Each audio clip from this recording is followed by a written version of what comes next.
Good afternoon. Welcome to the afternoon experiment. My name is Emanuel Livingston. I'm with you. I'll give you about a good 2 hours today. A good 2 hours. Y'all can't keep me late today. I have an appointment. How's everybody doing? We're going to talk about the shooting, the whole City Bird thing. We are going to reiterate some conversations that we had at the end of the show yesterday. And hopefully, we have a little fun. All right? So that's the plan. Let's get to it. Let me say hello to the people who say hello to me. Dina Johnson. Good afternoon. She's the angel from Walnut Hills. Thank you for checking us out. Nick Brown in the house. Oh, she's first, by the way. Nick Brown in the house says, greetings, E-Man and the crew. He said, greetings to y'all. You too. And the crew. He's representing beautiful Blue Ash. Yeah, you. You part of the crew. He talking to you. Daryl Carpenter in the house. He is the second person on Facebook, third person overall. Good afternoon. Good afternoon. Maria Smith, representing North College Hill. Good afternoon. Hold on, what number am I on? 1, 2, 3, 4. Maria Smith, representing North College Hill and rounding out the top 5. Regina Denson Griffin, good afternoon, representing Madisonville. Why do the phone always start ringing as soon as okay, it don't always start ringing as soon as I come on. I guess I should have silenced it. It's on me. It's not on the person who called it. It's on me. It's my fault. Regina Denson Griffin, representing Madisonville, good afternoon. Got Sierra Brooks in the house. She said, what up? Checking in from the gym. All right, get it in. Can't beat that. Good afternoon. Andrea Bustle, representing downtown. Good afternoon. Good afternoon. Bonita Gaines, out there in Roselawn. Good afternoon, Bonita. Appreciate you. Daryl, by the way, says he's representing Forest Park. Let's see. Jerica in the house. She says, hola, mi familia. Hola to you too. Jerica, thank you for checking out the show. I appreciate you. Bengals, which is James out of Vancouver, if I recall correctly. Good afternoon. Good afternoon. Thank you for checking out the show. Janice, my favorite. Good afternoon, Janice. I appreciate you.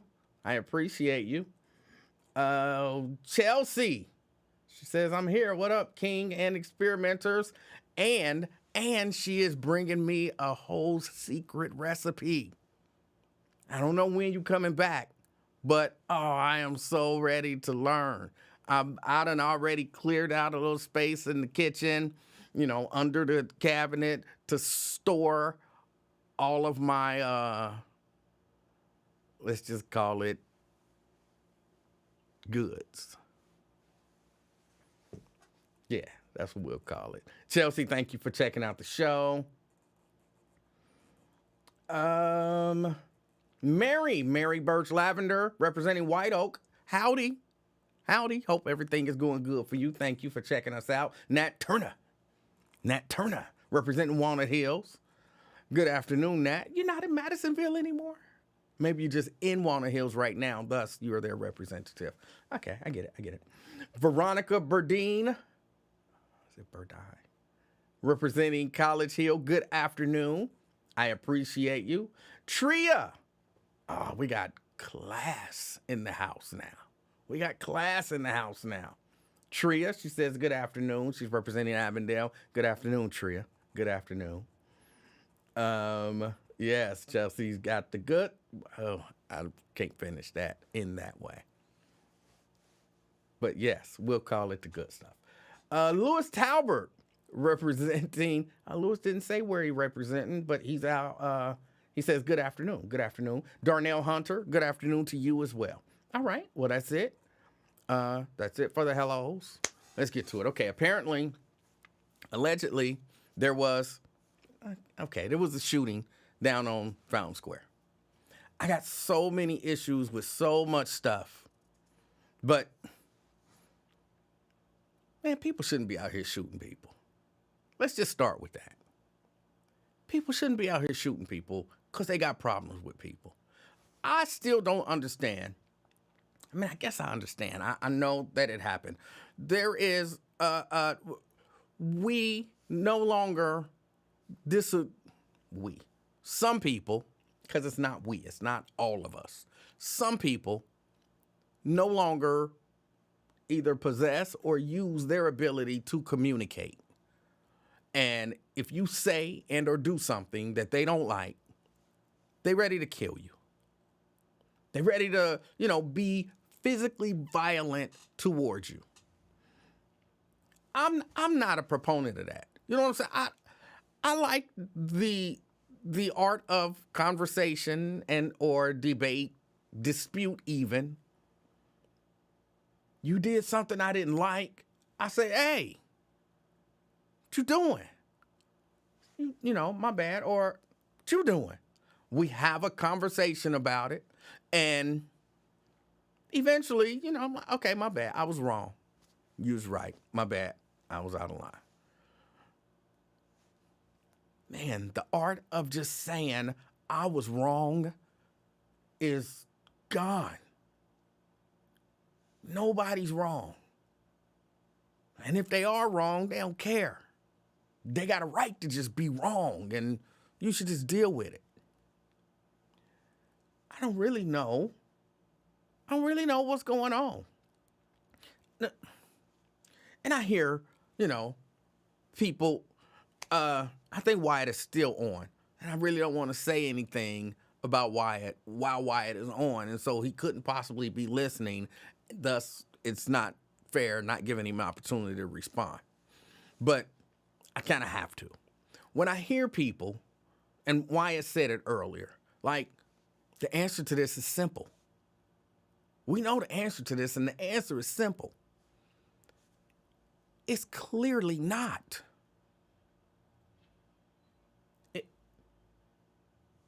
Hold on. I'm hearing noises.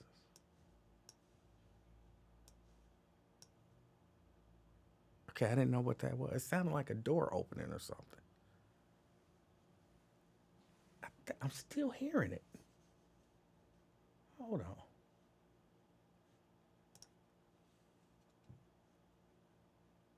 What's on? I'm sorry. I don't know if y'all can hear it, but I'm hearing noises, and it's distracting me.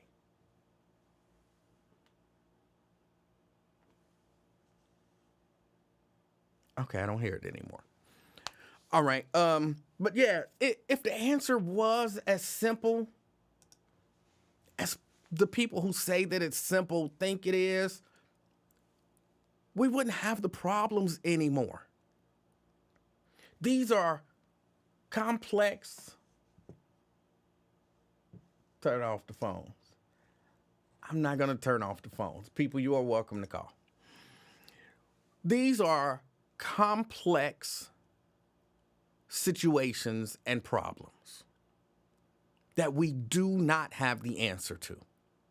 And as simple as you think your answer is, it's clearly not the answer. It may be a part of the larger answer to the problem. How do we stop these things happening in our community?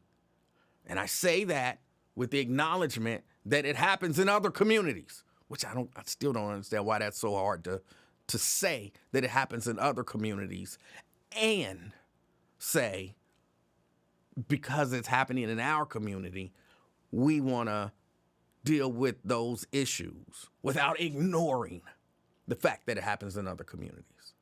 But I'll get back on that in a little bit. This answer is not a simple answer.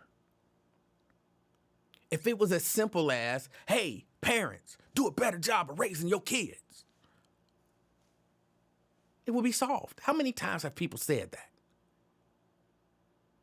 If it was a matter of more police, arrest them, it would be solved. There were police on Fountain Square when the shooting happened, according to the Cincinnati police chief. When the shooting happened, there were police on the square.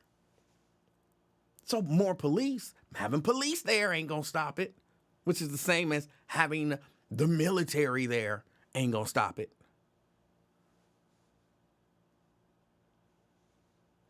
All of these super simple solutions, if you know the solution, implement it now, please.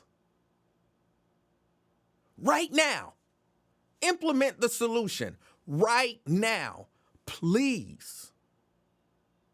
Just solve it, stop it. It's done, it's over, and ain't nobody getting shot no more.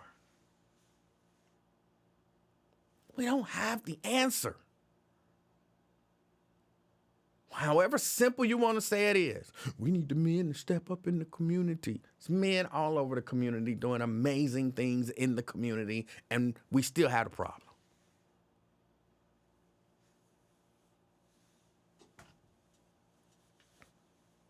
We need the elders to step up, and it's elders all over the community doing amazing things in the community. We still had a problem.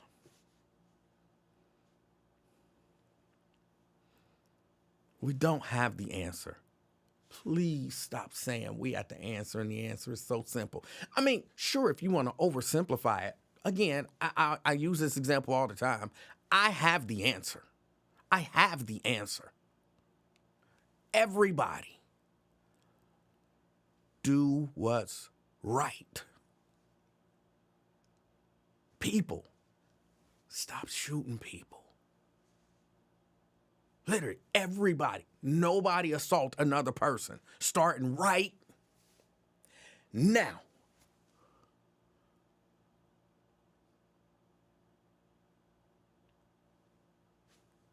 See, that's no, just saying the obvious is not the solution.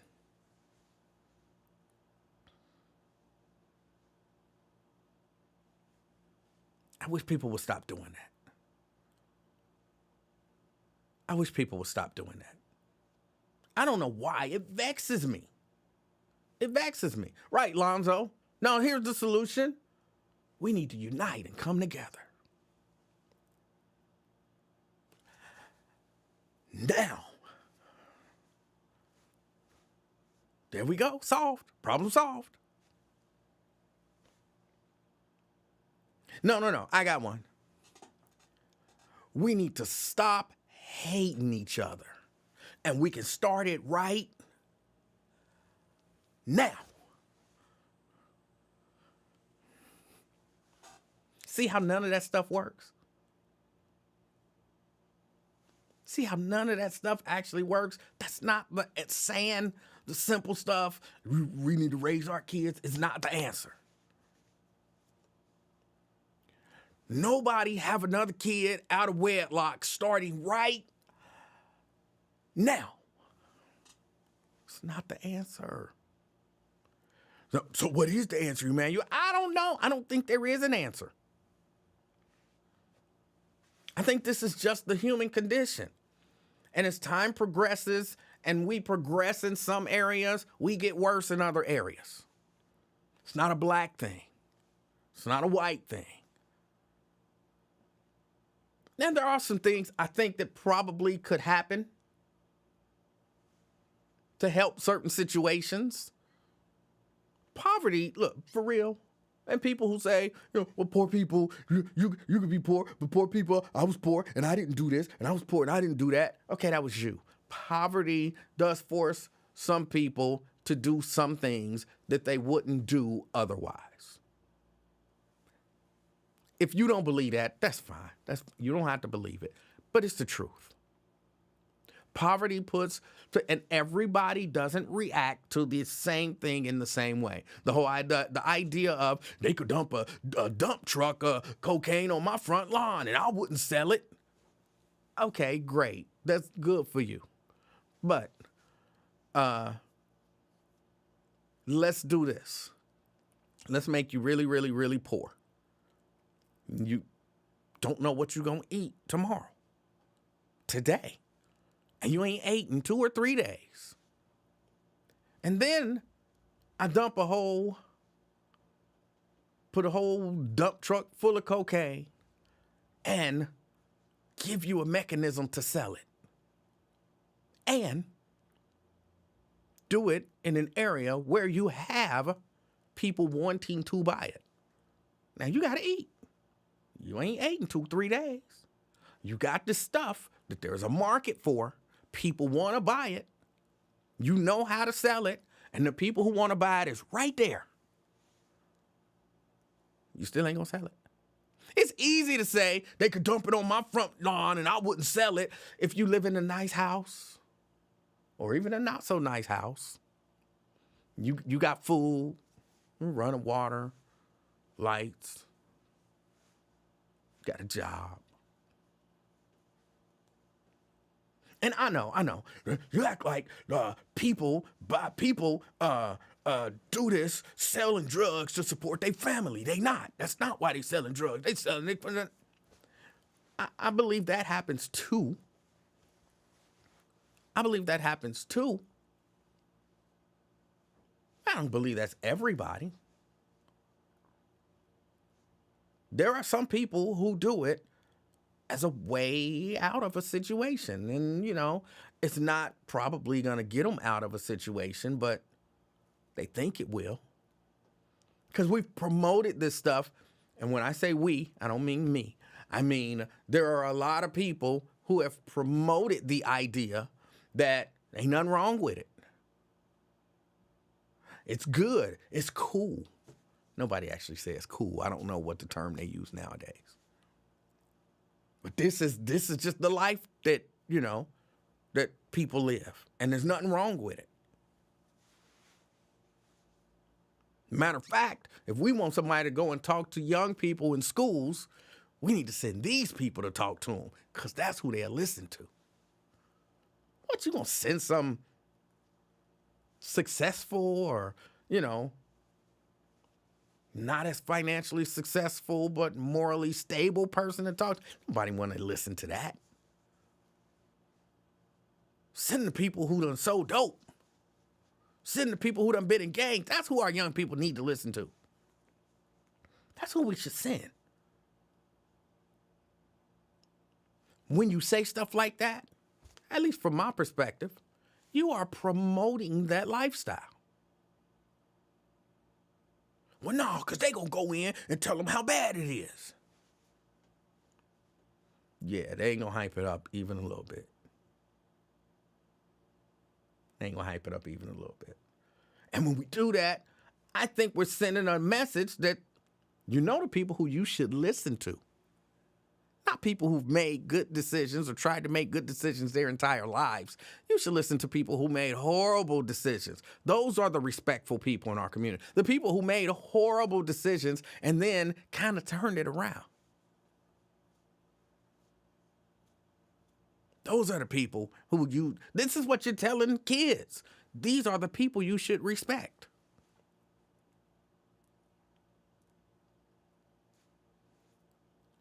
I mean, don't you think kids hear subliminal messages? And if you bring in a drug kingpin in to talk to me, why am I not supposed to look up to this person? And, look, they done turned their life around. If they can do it, I can do it. I can live that lifestyle until it get old or dangerous or I get what I want to get out of it, and then I can turn my life around just like they did. We're sending those horrible, horrible messages to our young people, and then we're wondering, why are they trying to live that lifestyle?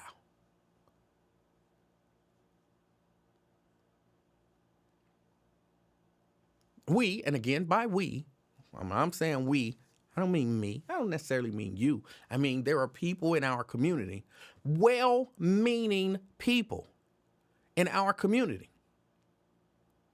who believe that this is the answer.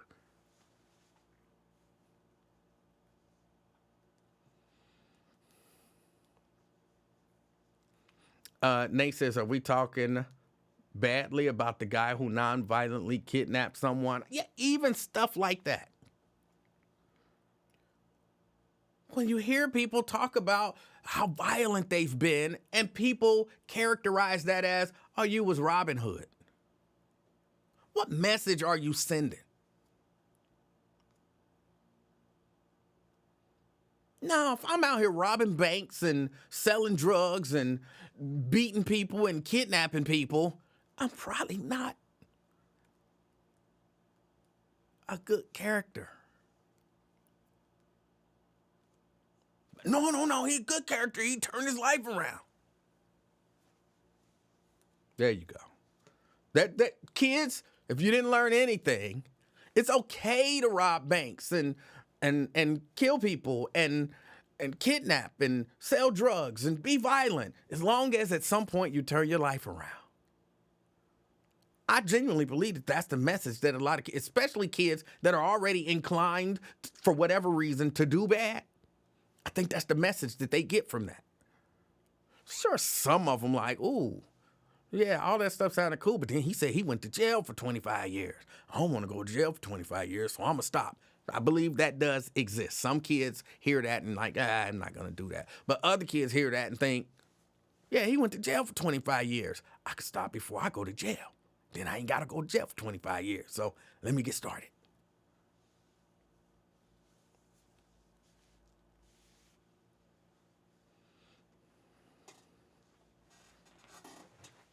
So, okay. And then I was on Wyatt Live. I was watching Wyatt Live because, I didn't have all the information. I still don't have all the information. But I heard where the mayor is trying to do a curfew for juveniles on Fountain Square, 6 p.m. You're not allowed to be down there unsupervised or they going to lock you up. I watched a good portion of the press conference after that. And here's what I want to know from some of y'all. Why do we hate our teenagers? Why do we hate our teenagers so much? Somebody correct me where I'm wrong.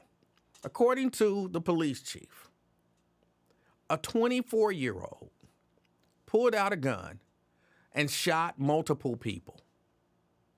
And because a 24-year-old pulled out a gun and shot multiple people, now there's a curfew on people under 18 on Fountain Square. Help me make sense of that. Well, one of the people he shot was 16. Oh, no. So we put a curfew on teenagers on Fountain Square because a 24-year-old pulled out a gun after an alleged verbal dispute and shot 2 people. Yeah, that'll stop it with police on the square. Yeah, that'll stop it. Because if the teens wasn't there and there was a verbal dispute, that guy with that same gun would have said, you know what? I would shoot you, but ain't no teens around, so you lucky. That's usually the way it go from my understanding. They say, ain't no teens around. I can't shoot you unless there's some teens around. So you lucky, go on about your business. That's usually the way it happened. That's the story, the way I heard it. No, I'm lying. I ain't never heard that story before because it don't make sense. So why are we putting a curfew on teens when the teens was not the one who did the shooting? Well, Emanuel, you ignoring the fact that they said that it was a 17-year-old who had a gun, but he put his gun inside of a flower pot down on Fountain Square. And then we got the gun. And so, but he didn't shoot nobody. Not that it's good that a 17-year-old is walking around with a gun. That's not good. But it's really not about solving the problem. I think that press conference was about acting tough. I heard a lot of acting tough in that press conference. I heard it from the police chief. I heard it from the mayor. They was using their tough voice and everything. Enough. I'm like, wow, he really mean it. Like he said it like enough. You know what I'm saying? He was breaking the words up into syllables and, using his harsh voice. But his solution was a curfew for teens because a 24-year-old shot people.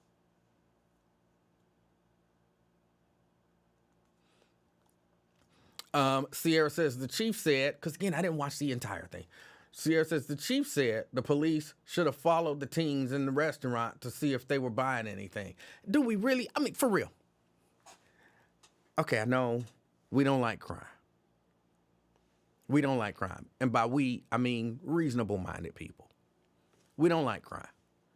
But are we really okay with the idea of the police just following people around because they a certain age or they got a certain look? Are we, for real, are we okay with that? Is that what we want to see? I mean, I got on a hoodie today. So if I go out and start driving, police should be able to pull me over and be like, well, I mean, you got on a hoodie and, you know, some criminals wear hoodies, so you're detained until we can ascertain that you're not a criminal. Is that really what we want?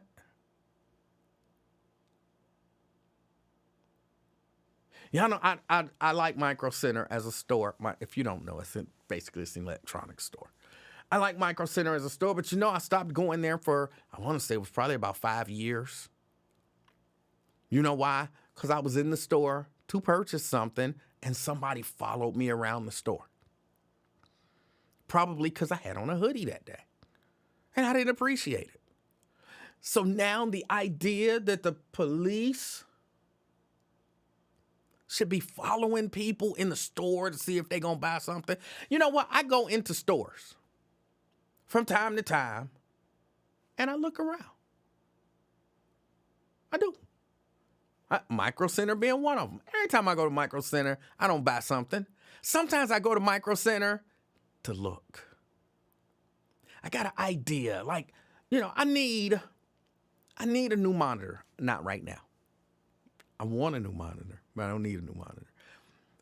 I need a new monitor. Or I'm thinking about a new monitor. Here, real life scenario. A person that I know just bought a 50-inch monitor. 50-inch curved monitor. It's beautiful. It is beautiful. OLED, though. It is beautiful. I'm envious. So I'm sinning right now because I am envious. And you know what I want to do? Sometimes I just want to go to the store and look at a 50-inch curved monitor. So I might drive up to Micro Center and get out of my car and go in and go over to the monitor section and just look at the monitors. And no intention on buying anything. Should the police have to follow me? Like, oh, I'm following him to see if he actually gonna buy something. Sometimes I don't know what I want to eat. I'm out and about, and I will walk into Popeyes. And, you know, sometimes they had them big posters up on their windows. You know, we got the $5 tackle box or, you know, whatever it is. And sometimes I go in because they don't always put all the signs on the outside. You can't always see all the specials on the outside of the building. So sometimes I go into the building and I'm looking. What's the specials? So now the police should follow me in to see if I buy anything. And if I don't, then what? What if I walk in and decide, you know, I want no Popeyes? What crime did I commit? Why are the police following? Why should the police have followed some teens into a store, into a restaurant to see if they was going to buy something?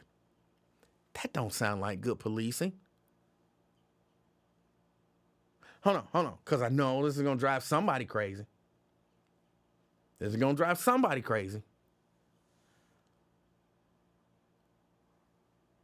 Should they do that to all the white people too? Man, we don't care about white people. We only care about our people. That's who we care about. So yeah, this is why. This is a part of the reason why that argument is ridiculous and fails to me.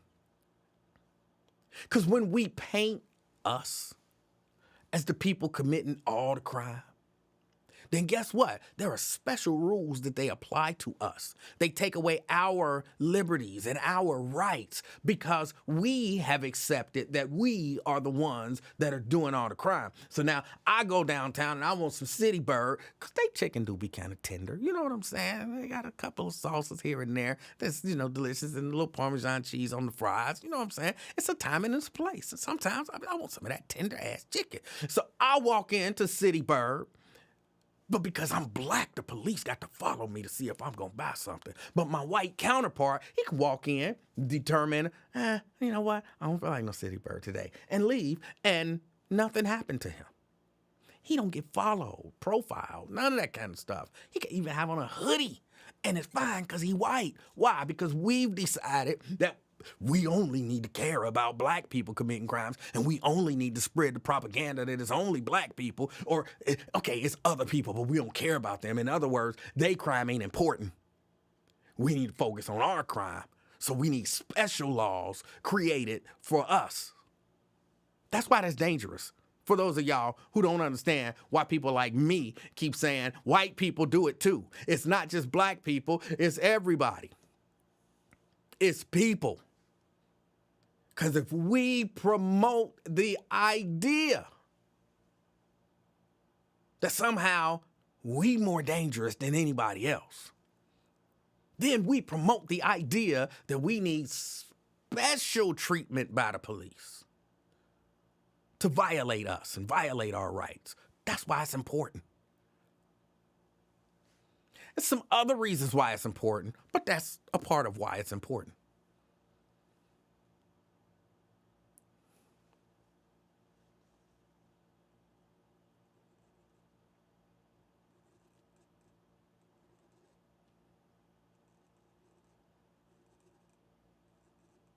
Princess Flower talk about City Bird. No thanks. I guess I'm the only one who doesn't like it. That chicken be tender as the F word. You know what I'm saying? That chicken be tender. How could you not like nice tender? They could give you more. The little strips is kind of tiny, but that be some tender ass chicken.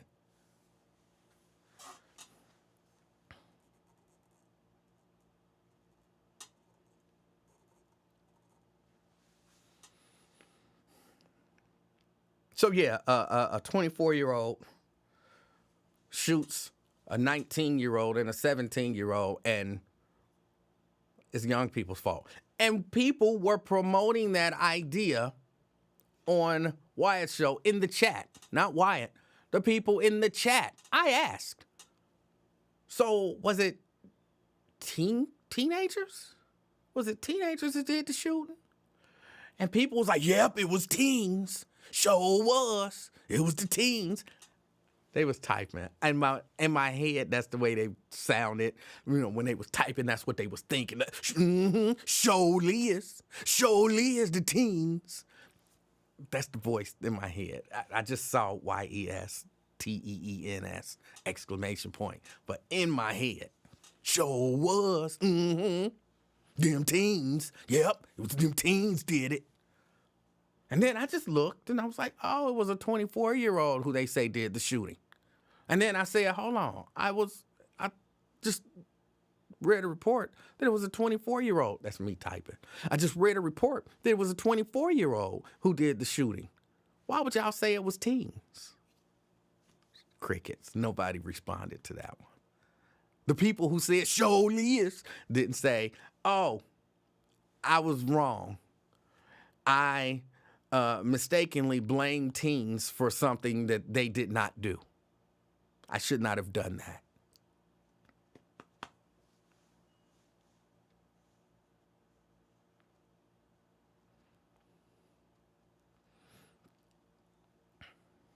that. Vernon said, I got banned from Lincoln's show earlier. What? Then Wyatt blocked me. Now I'm probably going to get blocked by E-Man. I don't block people for the most part. I don't agree with a lot of stuff you say, Vernon. I think a lot of stuff you say is pure D nonsense. But you got a right to say it.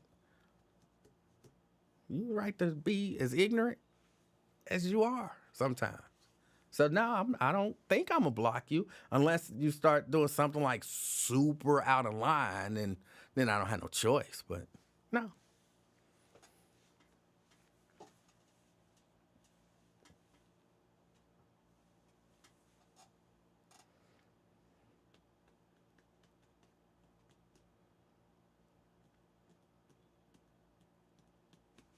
But yeah, I don't know. It just sounds this whole situation. Look, and I keep telling y'all, having a whole lot of police there is not the answer. Like over policing is not the answer. You might see some moderate payoff initially, but it's a lot of money to kind of keep that going.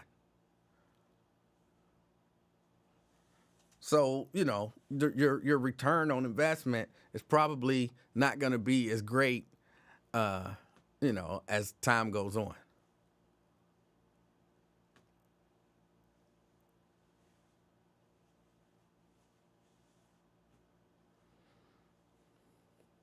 But I don't look, y'all. I don't have an answer.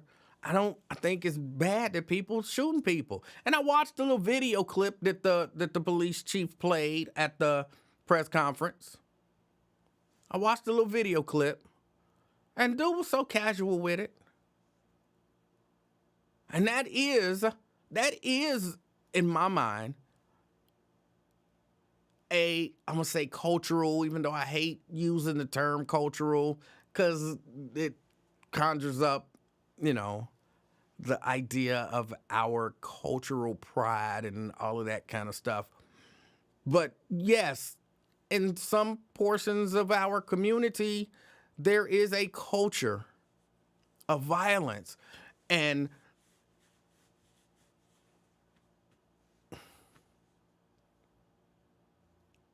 it's kind of revered. Like, people look up to it. People write songs about it. People, make movies about it.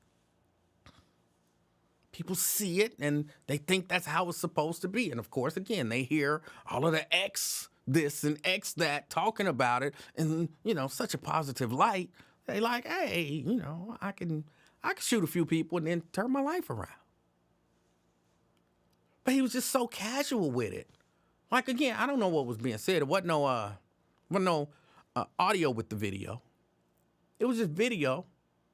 The young man had a gun, kind of casually had it down by his side. You couldn't really see it until he decided to just turn around, pop.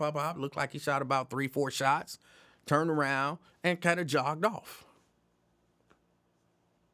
And again, according to the police chief, this was in the presence of police.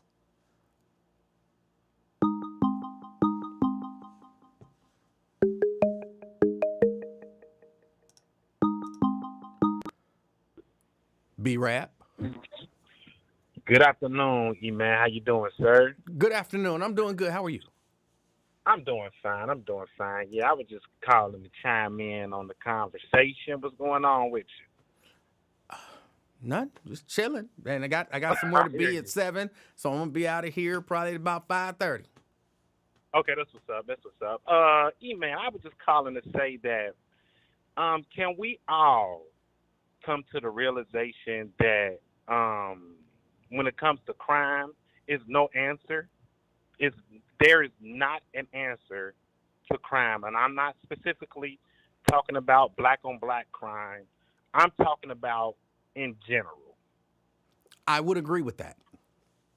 So when people be like, "Well, what's the answer? What are we going to do?" I honestly feel like it's nothing that we can do. Well, now, hold on. I don't necessarily agree with that. Okay. Why you say that? There are things that we can do, not to end crime or anything like that, but there are things that we can do to, maybe make a dent or, begin to change the mindset of the people. So there are things that we can do. I mean, I'm not just, don't do nothing, just let it get worse, throw your hands up type of person. But no, I wasn't even speaking from that perspective. Okay. But as far as like, I come to the thing to where, you have citizens and you have people that's, work for the government, and you have, it's different sectors of citizenship in America. Now, the only way to change people's perspective and people's thought pattern is, to me, in my opinion, and it's strictly my opinion, Okay. is what what we show our citizens on what they can see on television when it comes to crime, music, stuff like that. Because I know you heard of the term that art imitates life, I've and heard that that's what term, a yes. lot of people try to do when it comes to committing crime. It's a lot of people when the Scarface movie came out in the late '70s, early '80s, that promoted drug dealing culture, inside certain communities. And I'm not just talking about black communities, but that's just how it is. You know what I'm saying? Okay. So yeah, so my point is, well, my point is what I exactly called for. It's nothing you can really do. Just only thing you can do as an individual is, teach our kids what's right from wrong, this, that, and the other. People that has common sense. Now, there's a lot of people in here, or a lot of people in the world, both black and white, that just don't have common sense. And for the government, the police, the local sheriffs, and blase, things of that nature, for them, the people who run the jail system, the people who run the penitentiaries, et cetera, for them to keep their position, it has to be crime. Okay. I So they're can't. going to. I agree I'm with you. sorry. No, I'm I'm sorry. I'm just saying. Okay, I'm gonna agree tentatively. I'm gonna agree with you. Okay. Oh yeah, that's what's up. Yeah. Nah, and, damn, you made me forget my second thought. Oh, my bad. Nah, you good, my brother. Nah, you good. Yeah, no, that's all. And yeah, I wish that people like, cause I don't. This is my first time hearing of that news story. What you saying about the 24-year-old shooting a 16 and how old was the I kid? think that one was 16, one was 19. Yeah, that's unfortunate, and whoever related to them people, I'm sorry to hear that tragedy, that accident or whatever. Like, that's real sad and messed up.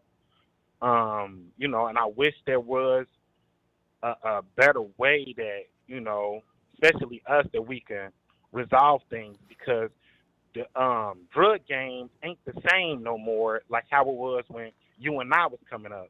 So I don't know what these people are, what's going on in the Wait, community. I honestly don't how know. is the drug game different? And I'm Well, the asking. drug I game, I don't know. I've never participated in the drug game, so you can school me here. How is the drug game different now than it was when we were growing up? well, first of all, I'm just gonna say that the obvious one, and that's the internet. The internet totally changed the way the drug game has gone went from the 80s to the 90s, even from the mid to the early 2000s. The hand-to-hand transaction, it still goes on, but they're not as making as much money as they used to. Um, like I said, the rise of the internet and the rise of a lot of people. It always been like this, not being loyal. It's a lot less loyalty than how it was um, back in those days. A lot less money, and a lot less. What I don't know what the word I'm looking for, but it's other influences that you can make money on than drug dealing. You know what I'm saying? So back in the 80s and 90s, a lot of people who wanted to make quick money, they didn't know anything, so they sold drugs. Okay. But it's a lot of people that's influenced by that culture, but even they still go a different route, but still try to act as if they do sell drugs. So it's just a lot of things. This time just made the game changed drastically. But the players is still the same. The system is still the same. It just the way things done is changed. So yeah, Okay, I'll take it's your like word I for said. it. I can't confirm or deny, but Yeah. I'm confused about what you said. But I'll take your word Well, for it. basically, I hear you, man. Because basically, what I'm saying is, it's not rocket science. You stand on the corner, you sell drugs or you sell whatever you're selling, and you make money. It's not like that. To sum it up, to dumb it down a little bit, it's not like that anymore. Okay. Yeah, it's not like that. It is in certain aspects, but it's not like how it was, in the 90s and the 2000s and the 80s. It's not like how it was. Okay. So yeah, just to dumb it down a little bit. So yeah, I don't want to call in on all doom and gloom. What else is on the table, E man? AI. What you think about AI, E man? AI? Yeah, AI, artificial intelligence. Oh, AI. I didn't know Yeah, who AI was. I thought it was a rapper or something. I know. Not Allen Iverson. Not Allen Iverson. Well, no, I thought you were saying AYA, like AI. Oh, nah. Oh, that's hilarious. Like, nah, Um, I'm not nah. against I'm not against AI at all. I'm not. Uh, it can be very helpful.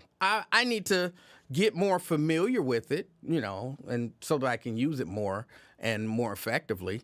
But I'm not against it. I'm afraid of it just a little bit in that that was a story. I think I talked about this story a while ago. There was an AI machine that kind of became, I'm gonna say, self-aware to the point where they had they told it to shut down.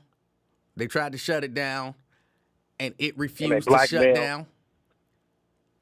And I don't remember how they ended up, kind of shutting it down. But it in its programming, it was supposed to, on command, shut down. But they said, "All right, shut down," and it said, "Nah, I don't think so." I don't know if those were the exact words, but the computer said, "No, I don't think so. I'm not shutting down. I'm good." And they had to go in and shut it down. Stuff like that scares me because once computers become self-aware, we're in trouble. Look, like you said, art imitates life, and Terminator and all of the movies about AI and, The Matrix, all of that kind of stuff. Look, we thought that it was crazy when Dick Tracy, or they, because I don't think I was alive on the Dick Tracy era. They thought it was crazy when Dick Tracy was talking, had a watch that was a telephone. We thought it was crazy when the Jetsons was doing Zoom FaceTime. call, yeah, Jetsons was FaceTime and all of FaceTime. that kind of stuff. I don't think it's out of the realm of possibility that artificial intelligence, computers, whatever, become self-aware and decide to take over. So it's scary. I'm not necessarily scared of it yet.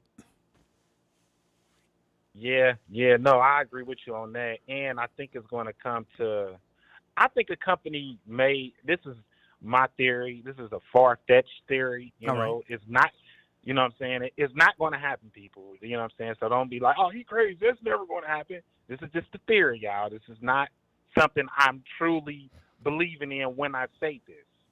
So let me just put that out there Okay, first. yeah, you said it's far-fetched. Disclaimer. It's Gotcha. very far fetched. It's not even in the realm of possibilities. But I think that a company is going to come to Mr. Ware and be like, look, we got this program. They can listen to the past 50 years of your show and all the callers. And we got this AI program that's going to imitate you, and people could call in, and Mr. Ware, you could live forever. If a company offered Mr. Ware to do that, do you think he'd do something like that? Is it money involved? Heck yeah, it's gonna be money Then involved hell for yeah, him he'd and do his it. family. If it's some coins involved, Mr. Ware will do that shit. I'm telling you. Will you do something like that, you man? Um, I don't know if I would do something like that. I don't know. I it, maybe sure. Yeah. Give me Boy, some if money. you did something like that, you man, so people would cuss that AI robot out into here into eternity, boy. He'll be cussing the shit out because that is your AI program, E-man, to be an asshole. Why? Why can't my AI program be like me? Nice. Yeah, it's gonna be like you. Exactly my point. That's All right. hilarious. That's what's up, man. Well, I was just calling to check in on you, man. And yeah, man, keep up the good work, man. I wish there was something we could do about this stuff, man. But I don't know, man. I think it's not too much. The only thing we can do about it is pray, get in tune with ourselves, and you know, just watch your back, stay positive, and don't be afraid to live, but just be aware. You feel me? Yes. B Rab, I I appreciate your call. Thanks, y'all. Everybody have a great day, y'all. Everybody be blessed. And one more thing, man, before I go. Oh. And now it's time for the wrestling report. Now, can't you see that the Undertaker? I'm just playing. Shout out to Brent or whatever. You have a good day, man. Appreciate it. All right, thank you. All right, that was B Rap. I saw what Vernon asked.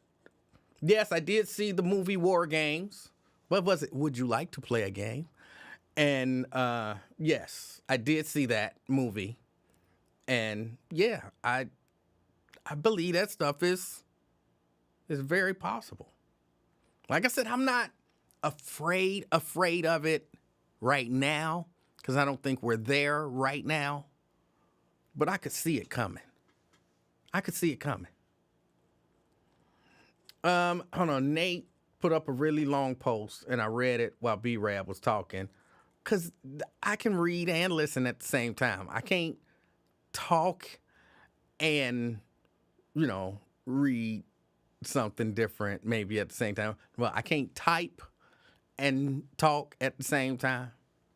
But I can read and listen at the same time.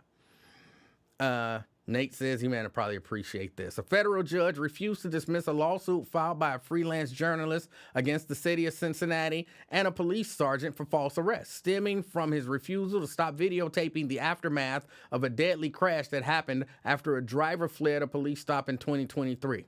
An assistant city solicitor argued that journalist Calvin Andrus had a mistaken belief that he had a First Amendment right to record the police in public, which justified the arrest, according to the motion to dismiss. I have to look that up. Because y'all know First Amendment, all that stuff is one of the things that I really like. And yeah, I'll look that up and kind of start following this. Because you got a right to record the police.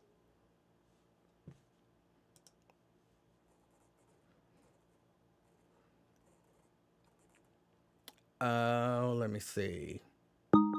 Sierra says, I edit with AI a lot. I've never used AI to edit. I'm afraid to.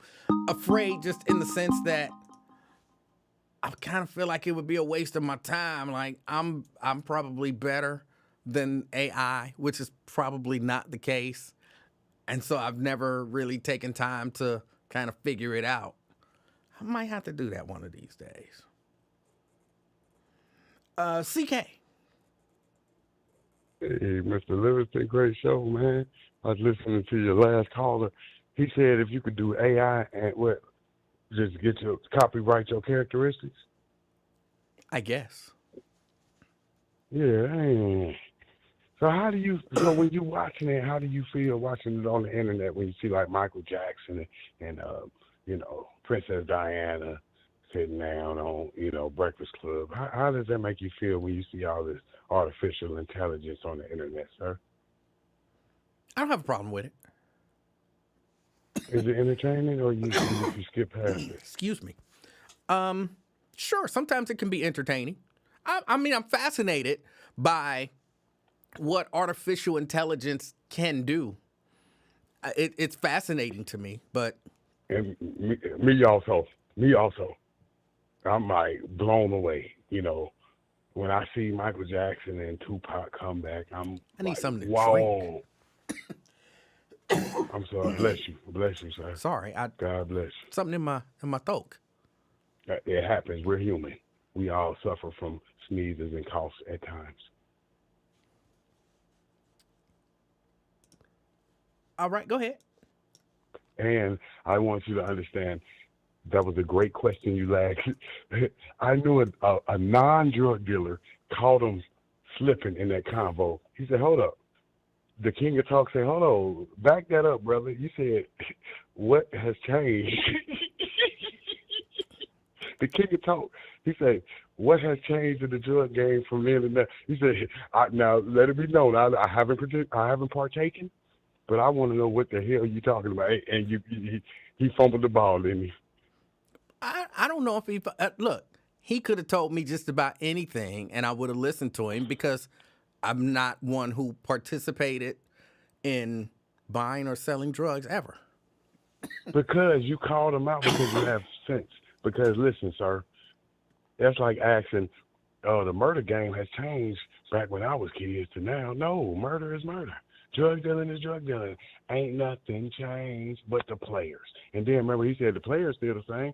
He had the shit ass all the way backwards. He said the players still the same. Can you talk? Okay.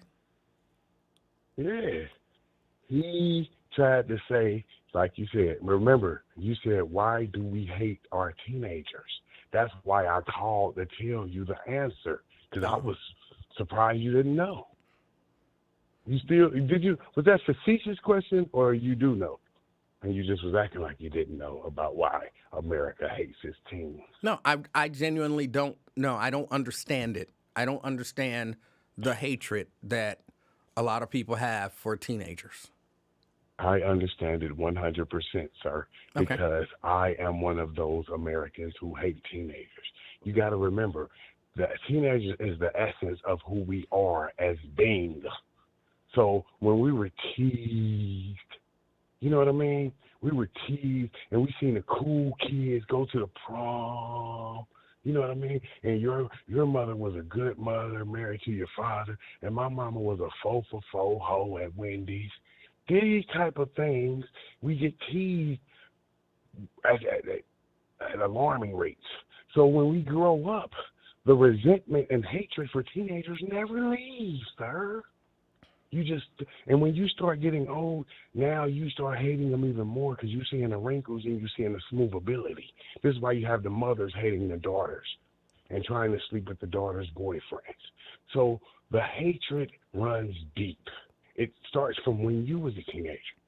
See? So the resentment. Only a few make it to not hate teenagers. But the resentment is from it's like when the police, police got picked on. So when he becomes the police, he is abusive towards the alleged criminals. Do you understand, sir? No, I do not. What you said. Okay, go ahead. I understood the words that you were saying, but I don't understand the idea that you were necessarily trying to express. So let me do this. Here's what I understood. Yes, sir. You're saying some people, you being maybe one of them, yes, who grew up envious towards other teens because actually, yes, your teenage life was not, I guess, what you wanted it to be or what you perceived. You didn't get to enjoy it the way that you perceived that these other teenagers were enjoying it. So as you grew up, you just grew up to hate teens because you perceived that they're enjoying life more than you. Exactly. Dry body. I was dry body while they was enjoying life, going to the prom, enjoying. You seen pictures, you seen love, you seen laughter. But some people didn't have what Emanuel and Nate had. Some of them was impoverished. Some mothers were tricking. You see what I'm saying? So when you grow up, you have bitterment, resentment. This is the beginning of life for you. This is when your personality is beginning to form. Livingston. So when so at the birth of your personality forming as a teenager, you hold that resentment for years. And some teenagers often act on it as a teenager and shoot up the school. They shoot up the school, Livingston. Your thoughts? Yeah, that's your idea is a little all over the place for me. You see, what you had a good childhood. You have to stop looking at everybody's eyes through yours. Some of us are the opposite of you. You see how you loved your parents? Look at Eminem. He hated his mom. So his that's why he hates teenagers, because what he went through as a teenager, he was starving. I So don't know. now as an old, I don't. Has he ever? I'm not even going to ask that question. yes, I, he has. He professed his hatred for little teenagers, kids. He hates them people because of okay. what he went through. He was teased as a boy in the trailer park. So This is what he then, made songs about, that's sir. not a. That's not a. At least from my perspective, that's not a good reason to hate teenagers.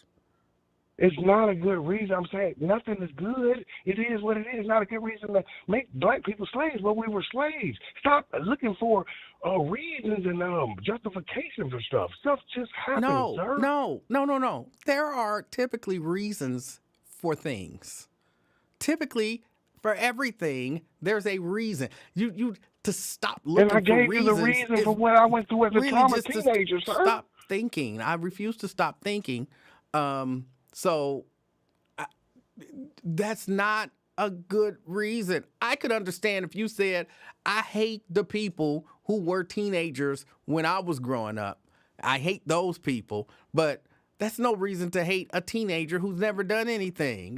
They just minding their own business. And if you watch the show Mama, the movie Mama, throwing a big black woman that she should have won an Oscar for, they describe what we're talking about. She hated teens, and she accosted them, and she was trying to kill them. This is a lot of people in America. They have a lot. You're not recognizing the trauma that people went through as teenagers, and they hold on to it at middle age, sir. You forgot when you was a teenager the hatred you felt from older people? Have you forgot the hatred that they gave you? I did not feel hatred for or from older people. Are you serious? Are you being serious now? Yes. You was a likable teenager. I don't know if I was a likable teenager or not, but I'm just saying I didn't walk around feeling hatred from people. I mean, just because someone may have done something to me that I didn't care for, like Mr. Mitchell, I still didn't feel hatred from him. I may have not perceived it in that way, but I didn't walk around feeling hatred of older people. I didn't. Understand, sir, you are not everyone. See, this is the thing what I hate about you and You DJ just Vlad. asked me. Y'all Hold on. people. No, stop. Hold on. You asked me a specific question about what I felt growing up. Yes, sir. I answered it, and now you're like, this is what I don't like about you. What? Because No, I actually answer questions when they're asked? No, I did respect your answer for that, but I'm just saying for not understanding when you asked the initial question of why does America hate teenagers in America? And then you have what they call articulate intellect, call your program and give you the answer, and you fight it tooth and nail. Well, hold on. Nailed it. Wait a minute. I don't think it's necessarily a American thing. Now, this is one of those things where I think there are certain marginalized groups, black people, in particular, I'm going to say people who were maybe lower income black people who maybe kind of graduated from that status, who now look down on and despise black teenagers. Because I don't hear, for the most part, I don't hear the same kind of vitriol about white teens from white people or black people or, anybody else. I hear it specifically about black teens, and more often than not from black people. And you remember, sir, the Menendez brothers were teenagers. We wanted them heads cut off. We wanted them life in prison. But since they turned middle age, we love them now. No, they didn't. We want them out of jail. The Menendez brothers had all kind of supporters. You talking about at the time of their murder? Yes. And that's what I'm trying to explain to you, sir. They being released based upon they're older now. But as teenagers, they were convicted. They didn't get the OJ love. OJ was set free because of his age. They didn't want to lock an old man up for life. But if he was a young man and he did that, like a 19-year-old, he would have got double life. But since he already paid his dues, they say, We're not going to lock him up. Menendez did 30, 40 years in prison, sir. I think you're Now trying they to finally want him tie a out. whole bunch of stuff together that does not in any way, shape, or form tie together. I accept that. I accept. You know, I'm not the smartest knife and the sharpest knife in the drawer, but I will accept that. But I would just say to you, understand that us older folks, some of it, when you look at them people, you don't see mothers trying to have sex with their daughters' boyfriends. You don't see this. I'm not even sure that I understand the question. Do I physically, I see. visibly Yes, see I that? physically see. No. Yes. No, I don't. Yes. I've not been around any mothers trying to have sex with their daughter's boyfriends. This is what I'm telling you about that. You are a conundrum. So the world you live in is like Disney World. It's like you're not even with us. Wait, I'm like, where I is live the in clarity? Disney World because I don't happen to be around women trying to have sex with their daughter's boyfriends.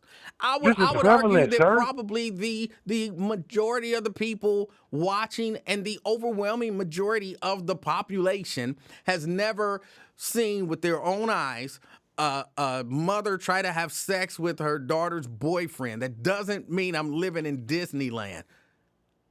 Sir, this is a common thing that happens.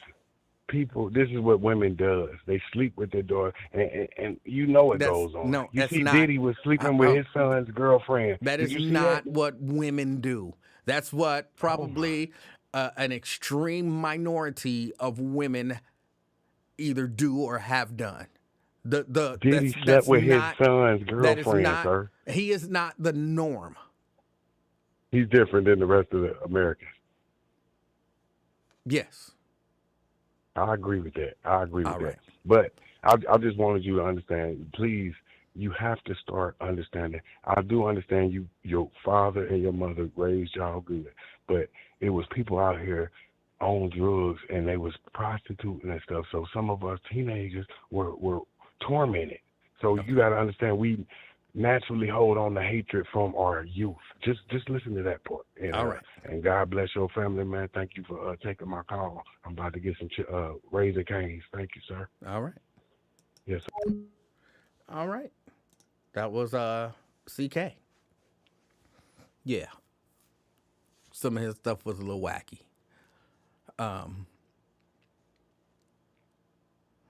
No, I won't be going to the meeting at 6. Again, I have an appointment at 7. So I won't be going to the meeting at 6. Phil says you got to start vetting your callers.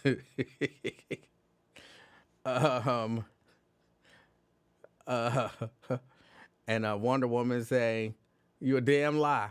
I'll be 60 in December and ain't thought about no ass like that. Yeah, that was a little out there.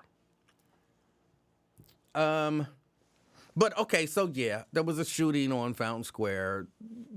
The reaction to it is overreaction. Here's another thing that I didn't like. I don't like the idea on Fountain Square. This can't happen on Fountain Square. It's unacceptable for this to happen on Fountain Square. Ain't it unacceptable for it to happen anywhere? Why is it more unacceptable for it to happen on Fountain Square than Avondale Town Center? Or on any street in Cincinnati? It's unacceptable to happen, period. Period. Unacceptable. I can't really put my finger on exactly what it is about that statement and statements like that bother me so much. I'll have to give it some thought so that I can like really get into why that bothers me so. I feel like it's kind of like saying, hey, look, hold on, bad warning alert. If you have children or anything like that listening, I'm about to say a couple of bad words. I think it's absolutely necessary. So you might want to protect the kids. Here we go. To me, what I hear when I hear that is I hear the police chief and the mayor saying, if y'all niggas want to shoot yourselves in y'all neighborhood, we okay with that. But don't come down here shooting each other, because down here people are valuable. In black neighborhoods, you guys are expendable all day, every day. So we don't give a fuck about what y'all do out there. But a white person could have got hit. Somebody of some value could have gotten hit. We don't care about y'all killing yourselves everywhere else in the city. But don't do that stuff down here where there are actual valuable people. That's what I heard. That's what I heard when I hear that statement. My brain translates into, you're not valuable. You're not valuable. And there are valuable people here. The people in Avondale, not valuable. People in West, not valuable. People in Matt, not valuable. People in Fountain Square, valuable.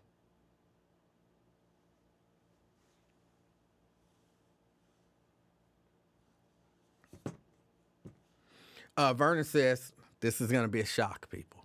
Vernon says, I'm not bothered by that statement at all. If people want to have a shootout, then have it in their neighborhood. People are getting off buses and catching buses and coming downtown for work or entertainment. People are getting off buses and catching buses to work and entertainment in their neighborhoods too. And guess what? Downtown is our neighborhood. You live in the city of Cincinnati, you pay taxes, that's your neighborhood. Now, again, I'm not shocked that you don't have a problem with it. Not shocked at all. Because I perceive you to be one of those people who looking at black people like you're not valuable and you might shoot a valuable white person.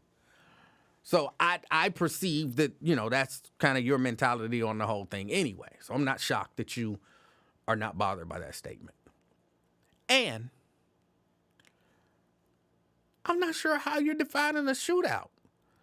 Now, I'm not saying with 100% certainty that it wasn't a shootout, but based on what I heard from the police chief and the mayor and the video that they showed, one person shooting at multiple people does not a shootout make. But, shootout sounds a lot more dangerous and menacing and, all of that kind of stuff. And if you can put more dangerous, more menacing, what I'm saying? Like, hey, somebody shot somebody. Like, they was black. That's not bad enough. Like, how can we make it worse? How can we, it's like, to use kind of CK's reference. Oh, hold on, let me take that off the screen, by the way. To kind of use CK's reference. Like, ooh, we got OJ's mugshot. Oh, he looks mad. He looks menacing. He looks sinister. But we can make it worse. How? Make him darker. Let's make him darker. That's what I perceive is what, when you, it's a shootout. Yeah, make it darker. Make it darker. Yeah. We can make it worse. If we really want to not like them ends, like let's call it a shootout. That's my perception of, how you view things and how you operate. But that's just my perception. That's just my perception. I could be wrong.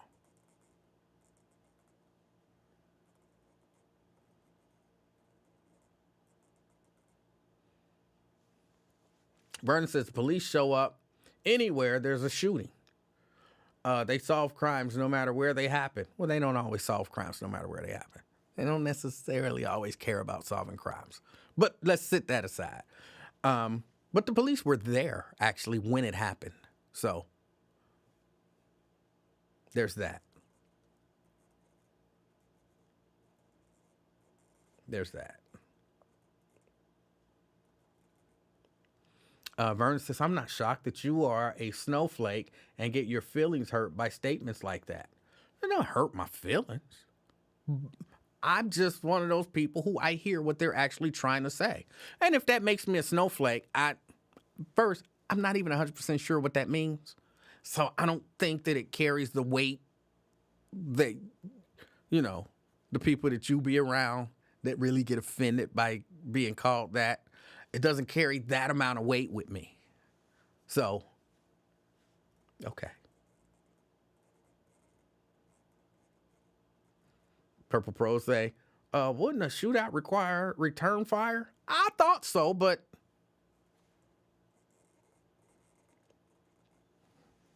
make it darker. If we make it darker, then that makes it worse. And if you're into, hey, black people are bad, it's a shootout. It's a shootout. It's a shooting. Nah, shootout is worse.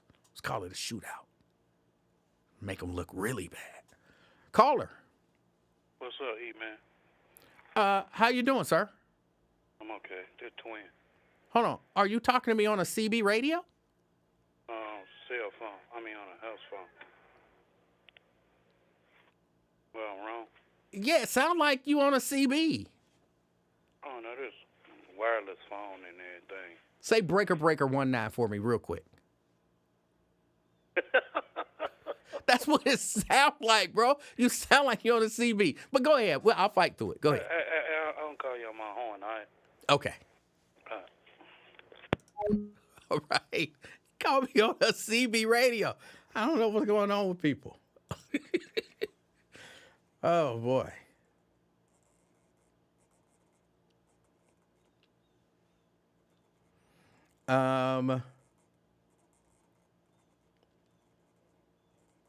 Let's see.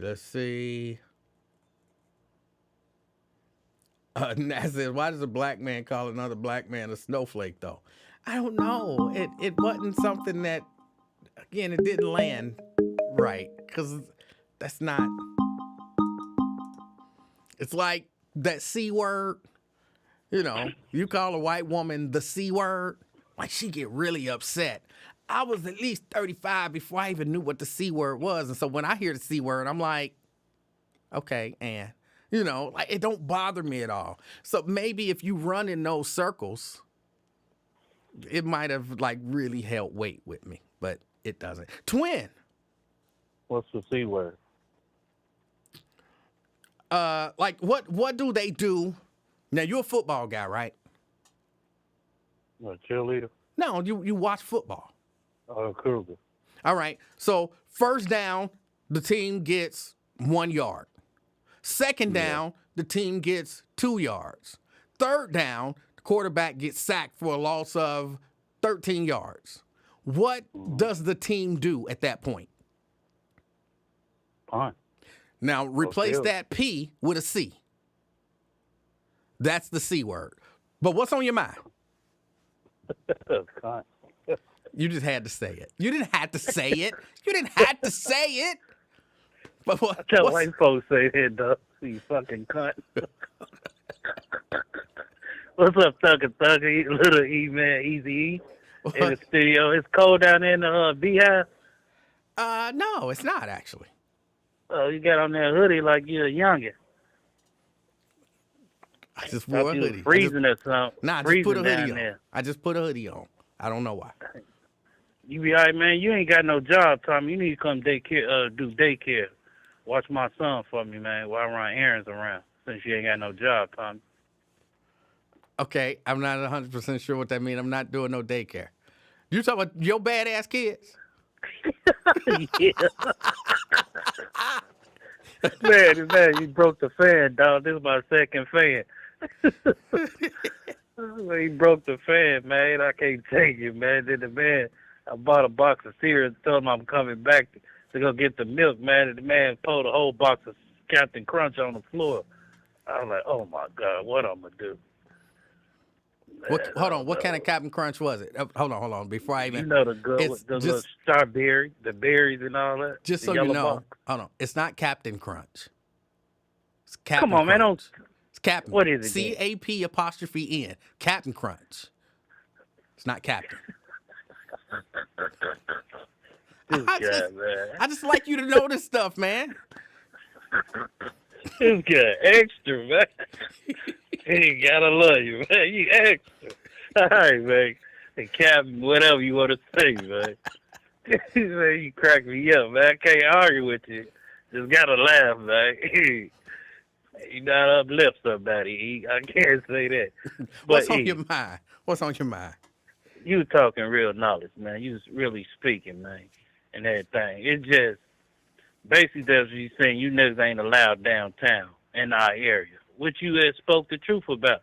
I was doing that remix on Why and all that when they was talking about the curfew downtown at first, and I'm like, they ain't doing this shit because of the white folk. That's all. They don't want you niggas down there. That's all it is. But you got to play the field. It's got to be an even playing field out here. Cause I'm in college here, and I walk my dog and my son and everything. And an innocent bystander see somebody off social media he beefing with, or somebody he know and everything, accidentally shoot my son, trying to shoot the other guy, person, whoever they after. So yeah, you go with, and bet that curfew downtown, bet it somewhere in the hood where you stay at, where you lay at. People did a 9 to 5, got to catch the bus, get off the bus. Oh, she shot. Cause dude trying to get after the other person. So you right about that. I can't finally say I agree with Emanuel or what you was spitting today, man. Because it's got to be. And then like he came out the gate. What's his name? The jock, Reverend Charlie Wilburn. Excuse me. He came out. He said she don't have no solution or nothing. The city leaders or the chief. He said that on social media yesterday, man. Okay. And I can agree. And I say at least somebody who's been in the field for so long, that born and raised in Cincinnati and know Cincinnati, and been a counselor and whoever else where he was, he knows. But the truth of the matter is, Twin, there is no solution to this. It's a solution. It's a damn good solution. What's the solution? I'll tell you what's the damn solution. Okay. I'll tell you what it is. Tell me. I'll make them niggas first 48 on each other. That is not a solution. People been telling on each other for years, and people are still doing stuff to people. That's not the solution. Man, to throw them football numbers to them. To sit their ass down at a funeral home. Hey, this one could happen to you. Man, I would flip their whole mind, make them go crazy. Turn off that damn Wi-Fi. Things would never been like this, what? Man. Man, I would do all type of crazy stuff, man. I'll put a pack on them. I'll do it like they treated us in Chicago. Wait, stop. You just said something key there. You said you would do them like they did y'all in Chicago. Hell yeah. Is there still crime in Chicago? Huh? Is there still crime in Chicago? You think it ain't? Right. So that wasn't the solution. It was, man. Let me tell you how it broke down. 2000. Let me see. Obama was in there 08, 07, before Obama, 06. When his drill music came about, and people weren't giving a damn, and then they locked the leaders up back in 98, 97, because they knew it was a movement, and it was about to be a big-ass peace treaty and all that. They was going to come together. Them guys in right now, today, these drill music, young niggas and stuff, Emmanuel, I'll tell you right now, man, this one had never jumped off, man. They knew it was a movement, and it was about to be all of them come together as one. Hold on, man. Wait. I'm trying to put you on game. It was about to be a turnout. It was about to be a 360 turnaround, man. Wait, hold on. I'm trying to put you on. I know you're trying to put me on game. I'm trying to get on game. Okay, so let me ask a few questions to clarify this in my mind. You're saying the solution to crime, the solution to people shooting each other, is treating them like they treated y'all back in the day in Chicago. If they treat people like they treated people back in the day in Chicago, this shooting would stop. Let me tell you. When you don't have no structure and guidance, Emmanuel, you fall off. You got to have structure and guidance on there. It can't be guidance. But all of that being when you go instead of guiding your ass to the jailhouse or the cemetery, it's got to be a guidance. I'm about to put your ass on the right pedestal, man. Come on, Emmanuel. Okay, but They did all of that in Chicago, and the shooting didn't stop. So how is that a solution? If you Let me tell try, you- hold on, let me just say this. Let me say this. If you try the solution and then the solution fails, how is that a solution? Let me tell you, Emanuel. Tell Let me. me tell you this, dog. When you got leaders in place, you got board members in place, ministers in place, chiefs in place. From the vice lords, I'm gonna tell you how it works. From the vice lords, GD Stones, all over. How? You got different guys in different positions, man. Hey, any violation, anything y'all do, that's a violation. If they would hit the leaders back when I was growing up and when I was going through the whole system, this jump off right now, these young YNs, this would never jump off, man. They get they remix off drill music and all that. Hold on. Monkey see, monkey do. Wait. That's all I'm telling you.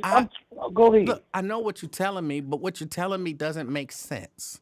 It make a whole lot of sense because let me tell you. Here's why. Hold on. Let me just. It doesn't make sense to me. Let me I'm not tell you. saying When it- you I'm holler not saying out it doesn't block, make when you holler any out sense. gang and all that, who is you feeling yourself with when you say gang and old block and everything else? Who are you feeling yourself with? You're asking You with me? the GDs, Vice Lords, Bloods, or Chris? Who are you feeling yourself? So if I run up on you, man, you tell me some gang. What up, G? And what you mean? What's up, man? Oh, I'm a Blood. Are you? Spit some lit. And if you don't know nothing or whatever, I can smack the shit out your ass. Out here false flag and whatever. So it's guidance, instructions to this, it's principle to this, man. See, these youngins don't know. It's monkey see, monkey do. So if they doing this shit in Chicago, it's going to spread like a disease. It's going to come to Cleveland, Columbus, Nass, and Cincinnati. But Now everybody hollering old block or woo-woo or Sue-woo and all that. Now they Bloods in Cincinnati. Come on, man. okay, but all of that being said, how You don't have no guidance and structure, man. They broke all that off. When they locked all them leaders up in Chicago that was about to be a movement and everything, that's when they broke it out. They like, no, these niggas getting too uppity. Twin. Just like, the Black Panther, everybody. twin? Civil rights movement. Now I'm trying to put your ass on game if you listen. No, you're Somehow really. I promise you, you're not. I forgot who I'm talking to. Yeah. Yeah. Because Mr. here is. I don't hold on. understand. Let me ask you this. And I'm trying to think of a real quick scenario for you, right? Let's say at Kroger, right? Every time they deliver milk, you order 100 gallons of milk, they only deliver 50 gallons of milk. Every time. And so one of the supervisors, maybe even you, say, I got a solution for this. I got a solution. Say, what's the solution? So what we gonna do is instead of submitting our order You said what? electronically. They came up short. Yeah, they came up short. So instead of submitting our order electronically, the solution is we gonna have somebody personally deliver the order to the milk company, right? And so the person personally delivered the order to the milk company, 100 gallons of milk, and then when the It order don't come work in, like that with Kroger. then when the order come in, it's still only 50. It don't work like that It's with still Kroger, dude. It don't matter exactly how it works. When the order come in, it's still only 50 gallons of milk. And then they like, I told you that was the solution. You like, how is that the solution when it didn't fix a damn thing? We still in the same spot that we was getting 50 gallons don't of make milk no sense. when we need Everything 100 is- gallons. No, everything is computerized. It don't make no sense. If you shoot up 100, whatever, make what if you don't order period? They go shoot that thing. That thing go the system go project that you need what you need. Say you don't order nothing, put nothing in the system. They go send you whatever they want to send your ass.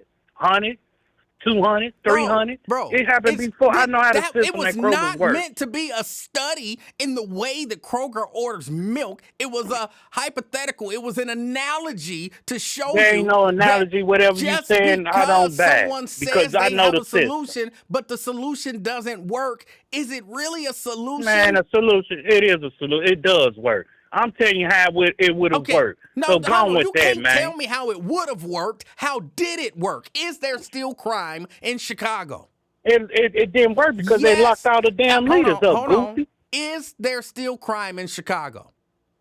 Yeah, you know it's crime everywhere. Exactly. Now how you gonna ask that little so goofy question? whatever you ask, your solution was in Chicago, it didn't work. It's not a solution.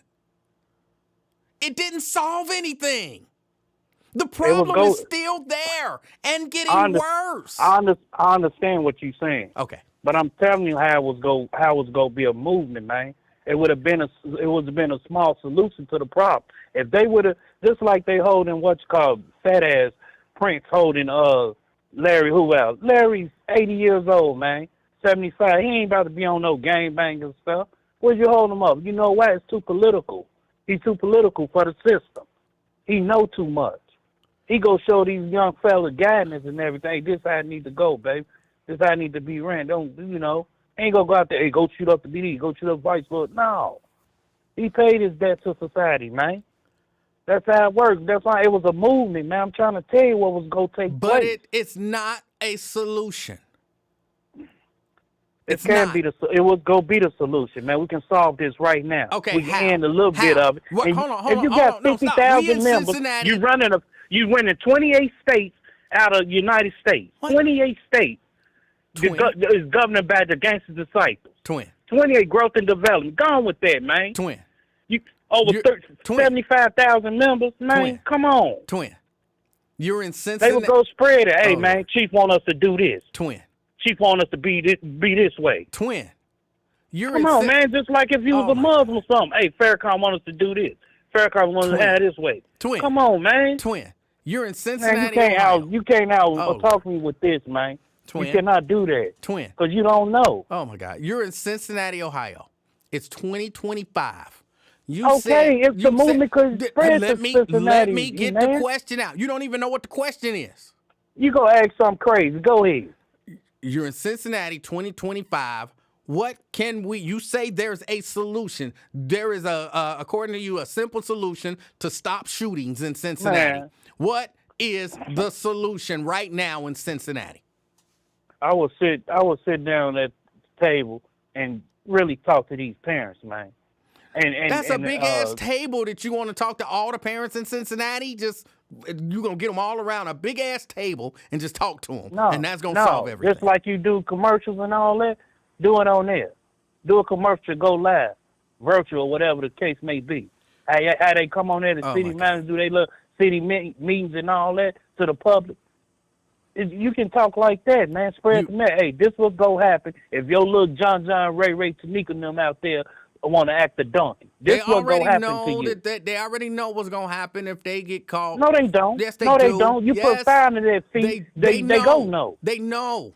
Man, they know they gonna go to jail. Man. They know it. I forgot and who the hell I'm talking do to. It. They You's did a porch it on monkey, Fountain so you Square don't know. With 4 police officers. You ain't never on been Fountain through Square. nothing, so you can't relate. You can't relate. Oh my God. I can't relate to you, man. You ain't never been through shit.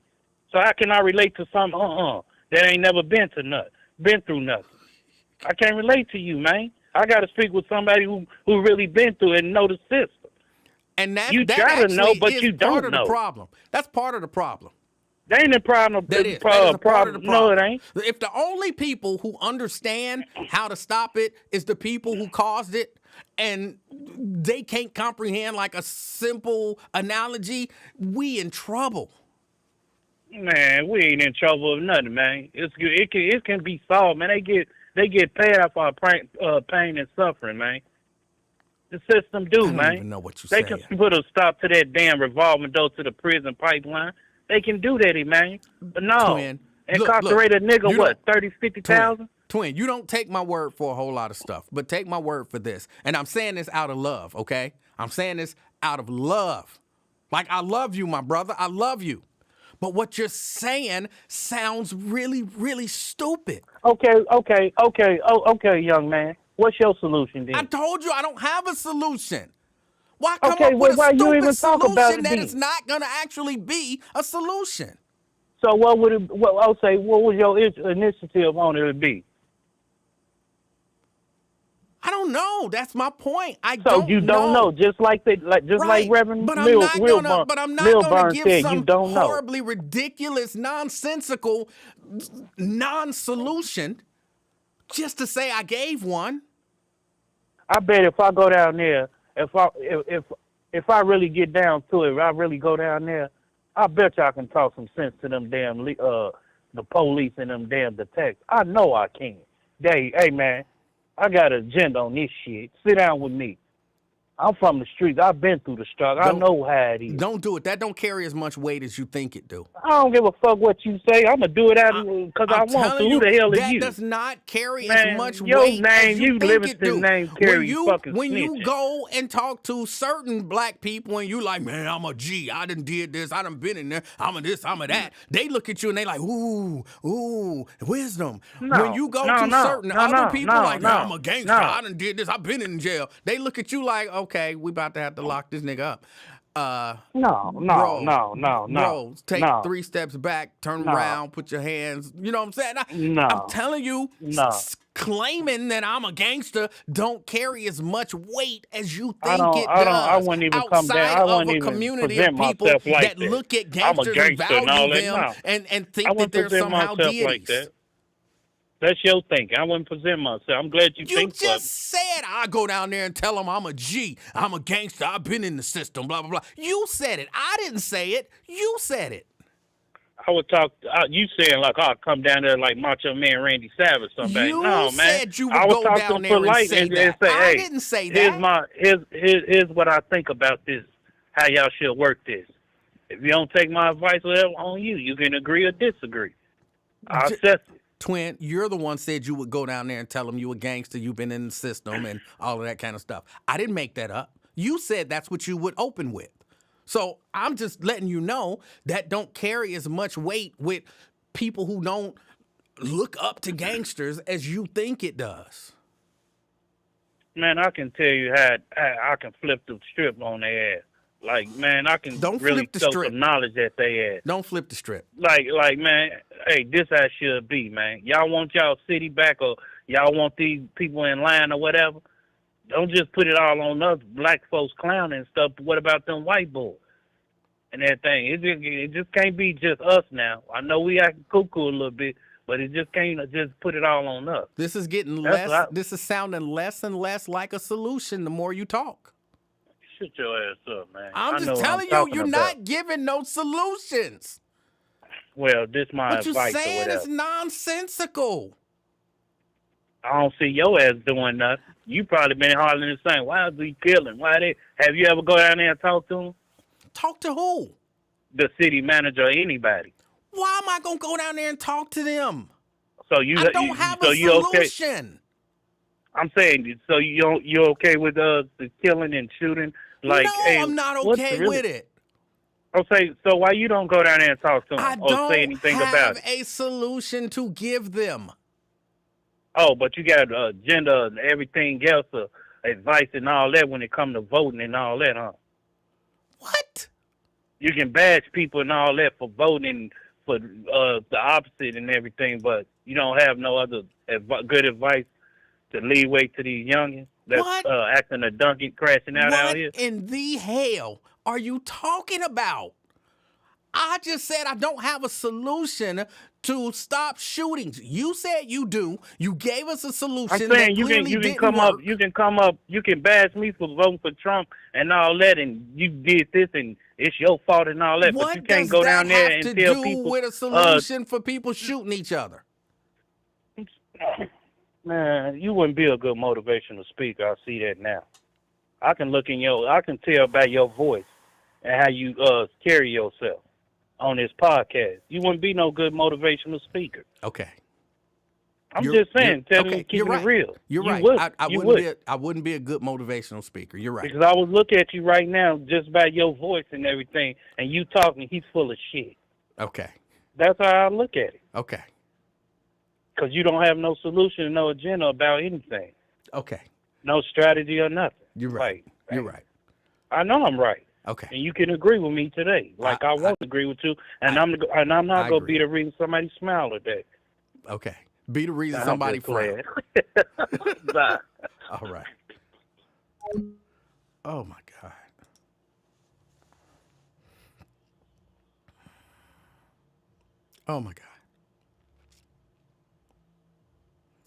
know I don't have to say it, but I have to say it.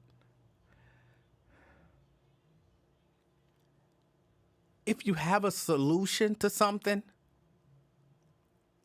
it should actually solve the something.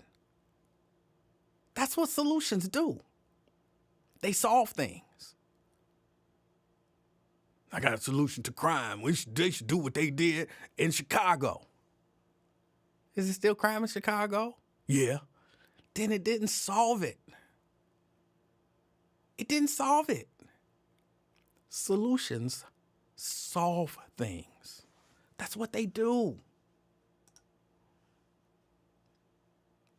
This is kind of what I was talking about. I told y'all, people keep talking about, I got the solution. And oversimplifying this stuff. This is complicated stuff. The solution is tell them how much time they're going to get. Call all the parents in the city of Cincinnati to the big giant table and sit down and tell them, I'm a gangster. I've been to prison. I'm going to tell you what's going to happen. They're going to go to jail for a lot of years. You heard? All right, I'm out.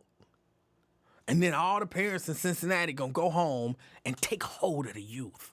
And there's going to be no more crime. That don't even sound like a bad movie. Like, no bad movie writer would even write that bullshit. Like, that.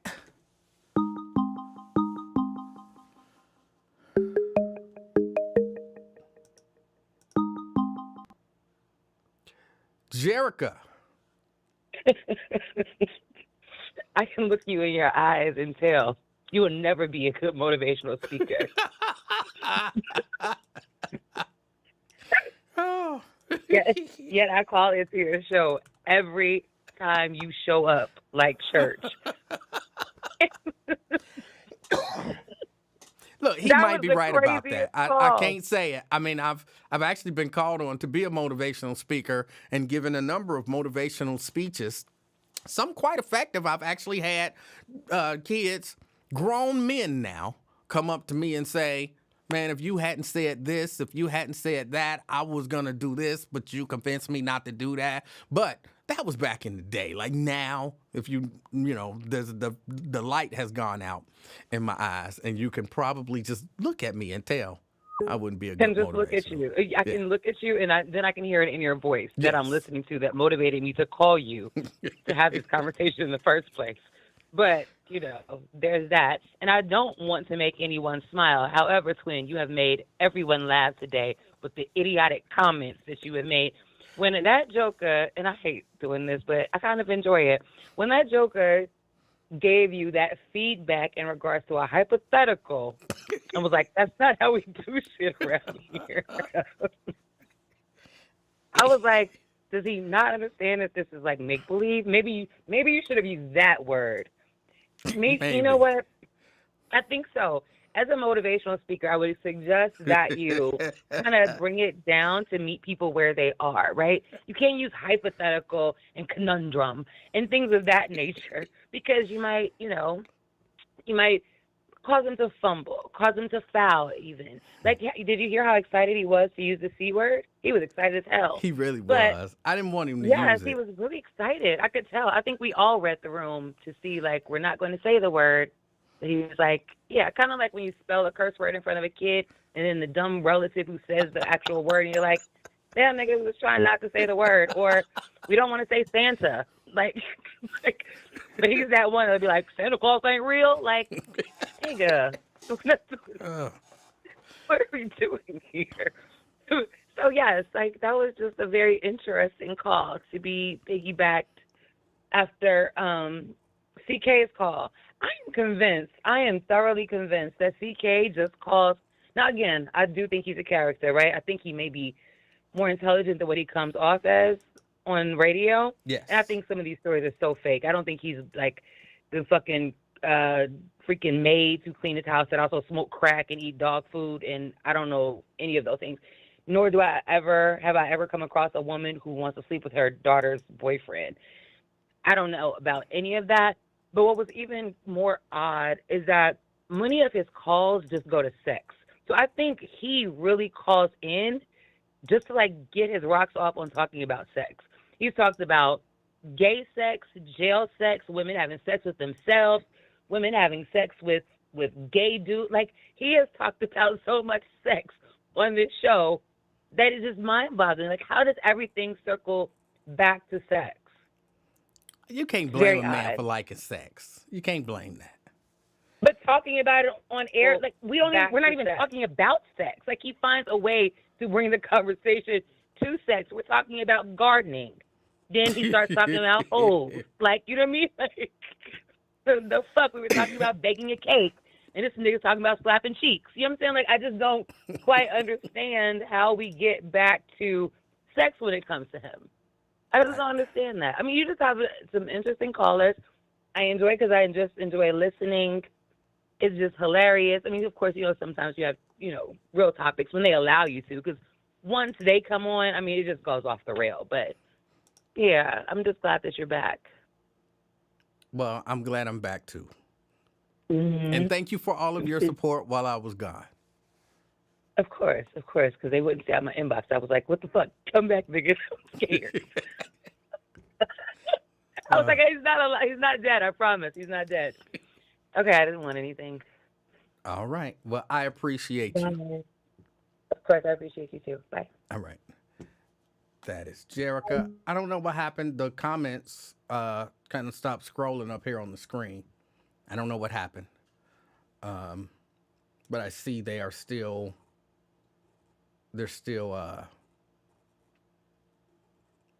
okay, there they go. They look like they back now. Or at least looks like the YouTube comments are back. But all right, y'all, it's about time for me to get out of here anyway. I appreciate y'all hanging out with me. Oh, hold on. Another call. I got a few minutes left. Brent. Hey, what's going on, Emanuel? Hey, what's going on with you? All right. Hey, we'll get the serious stuff out of the way. We are more than halfway through the month of October, and you've never said what we were supposed to be doing to support breast cancer awareness month. What's going on? Well, I think what happened yesterday was a number of people I had on the hoodie, and a number of people said they wanted to do hoodies again, or, sweatshirts / hoodies, whatever. So I'm going to try to make that happen. Okay. And I don't know what organization the proceeds will go to. So if anyone has any ideas, then I'm open to them. So let me know. All right. Okay. All right. I just didn't want it to slip your mind. I know you're doing a lot of things and got a lot of irons in the fire. But speaking of fire, the old saying, to fight fire with fire. I'm surprised Twin didn't say we need to fight crime with crime. Or, you know the way to defeat cancer, you give them more cancer, let them two fight it out, and then they'll both be gone. Just something foolish like that. Yes. But Marquetta's call yesterday. Like I said before, love her passion. I just think her inclusions and everything that she tries to throw into the mix just does nothing but confuse everything, especially when the information is, woefully misleading or straight up false. It just doesn't help bolster, a lot of her arguments. Like, there is no martial law in Chicago. There is actually no National Guard in the neighborhoods in Chicago. There have been several cases and injunctions. They are there in certain federal locations, but they are not roaming the neighborhoods. So, maybe it's another city that is under martial law, which there aren't any in the United States under martial law. So whoever that, old lady who's saying this first time that she's been able to walk to the grocery store in 20 years, it ain't Chicago. It ain't Memphis. It ain't D.C. because they weren't even there. They were around. Well, now hold on. In all fairness, I saw, and this, granted, this was maybe a month or two ago. But I did see some interviews. I think it was in Washington, D.C., where there were some National Guardsmen somewhere, and they were interviewing people. And some of the people were saying, "Oh, I feel so safe. I can finally walk to the store," and all of the stuff that Marquetta was saying that they were saying. But there was an equal number of people, at least that they showed, that was saying, "I don't feel safe with the National Guard camped out, in this particular neighborhood. Like, I fear something might happen to me." So just the idea that some people said something makes it true, I reject that. But in fairness, I did hear people making statements like that about the presence of the National Guard. Okay. All right. Well, I'll back down off of that point because I didn't see those interviews, so I'll take your word for it there.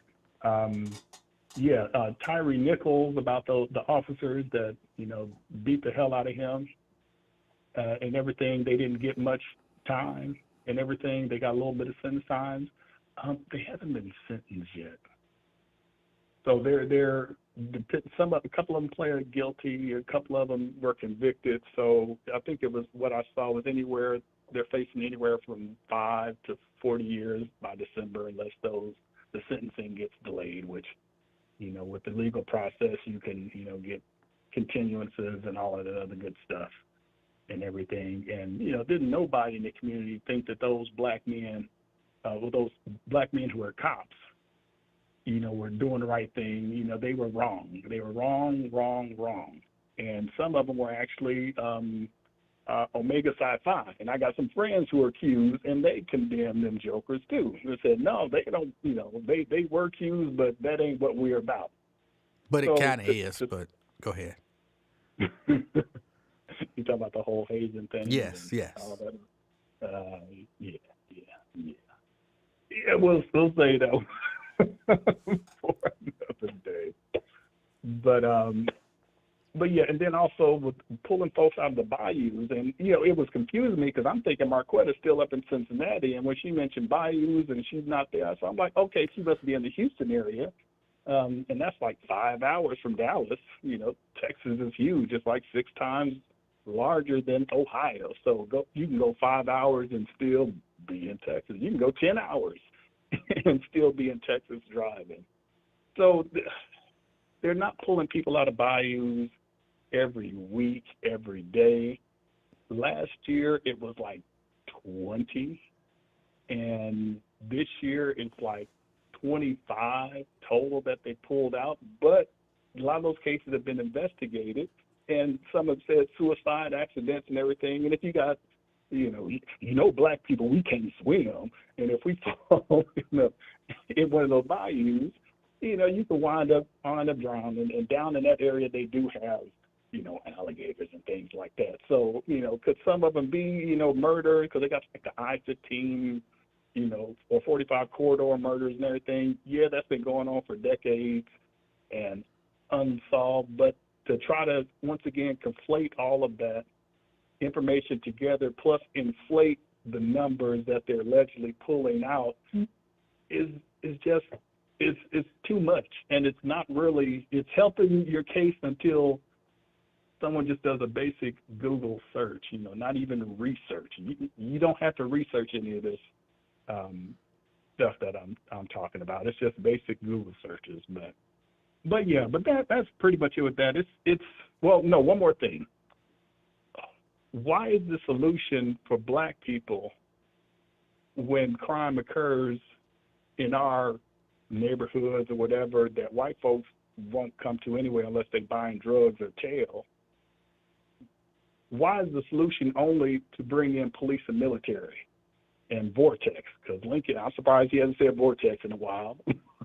Why is that the solution when we have mayors like the mayor in Baltimore, which he has detailed out several times on what he did in order to reduce the crime in Baltimore City? And guess what? None of it increased police patrol. In fact, a part of it was actually police accountability.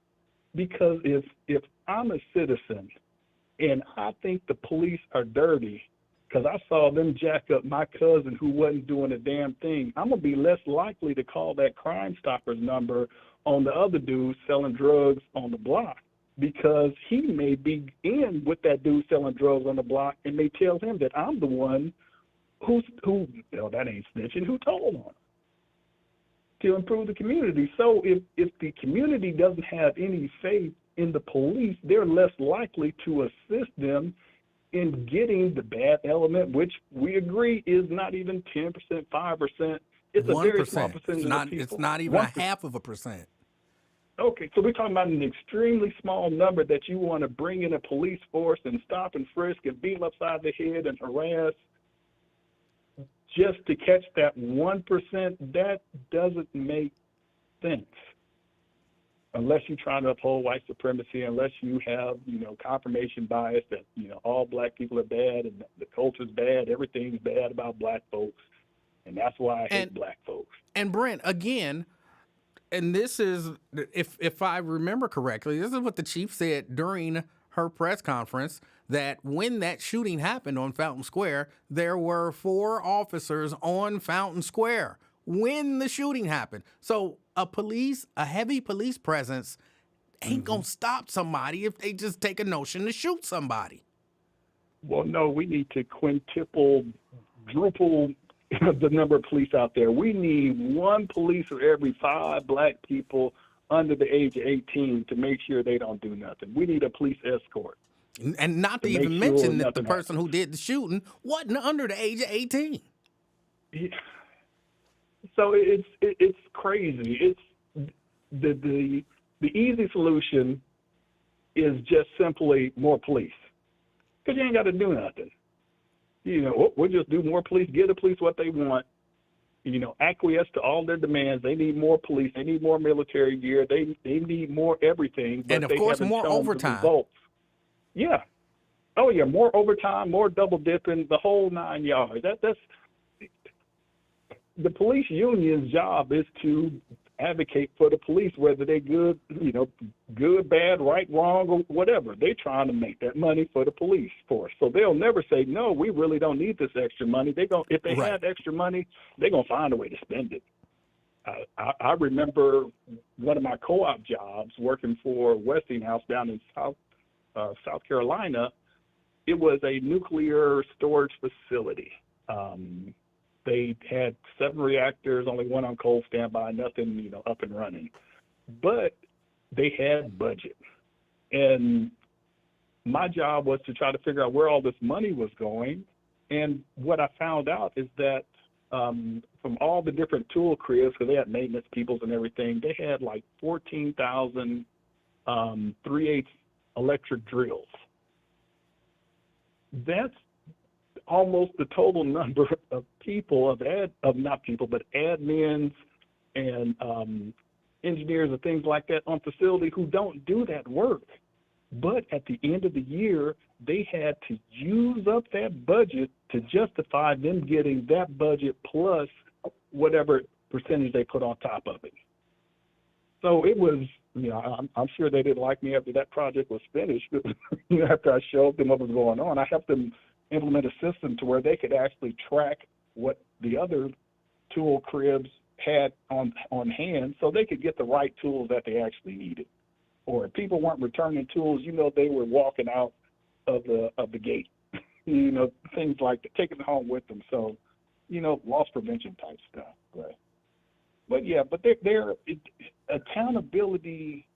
In my eyes, if the police show that they are willing to hold their officers accountable and aren't the first time something happens, jump out there and say, no, my cops are good and everything, and then you have this whole battle and wound up that they're dirty, then you left looking stupid and you left, killing the morale of the citizenry, which they never care about that. They only care about the morale of the police, but they don't give a damn about the morale of, say, like the teachers, and continue taking more money from them. So, we have to get, as a society, our priorities straight on what we're going to do going forward, not only, black, white, and everything, but all together. Do we want to suffer, or do we want all of us to thrive? And unfortunately, people profit off of folks suffering and conflict and building new prisons and things like that. So it's challenging and it's rough. Oh, and just and I want to, Vernon, thank you. I forgot to mention, he says that they're going to bring CDRT and SWAT, and they're going to be stationed, I guess, all day, all night on Fountain Square. Making overtime, doing nothing, putting it down on social media. And again, if you're under 18, you're not allowed to be there, even though it was a 24-year-old who did the shooting. So it's all performative. 100%. Like I said, he was using his big boy tough guy voice during the press conference. So yeah, and he doesn't have to, because I can't see right now, as it stands now, I can't see a scenario where Bowman actually comes anywhere close to near beating him, not even within 10 points of beating him. But if you have larger aspirations, I don't know if aspirations are a thing, but politics is a tricky game that you have to play, and thankfully I'm not in it. All right. Now, finish with that. Now it's part 2 for the wrestling report, and I want to go back to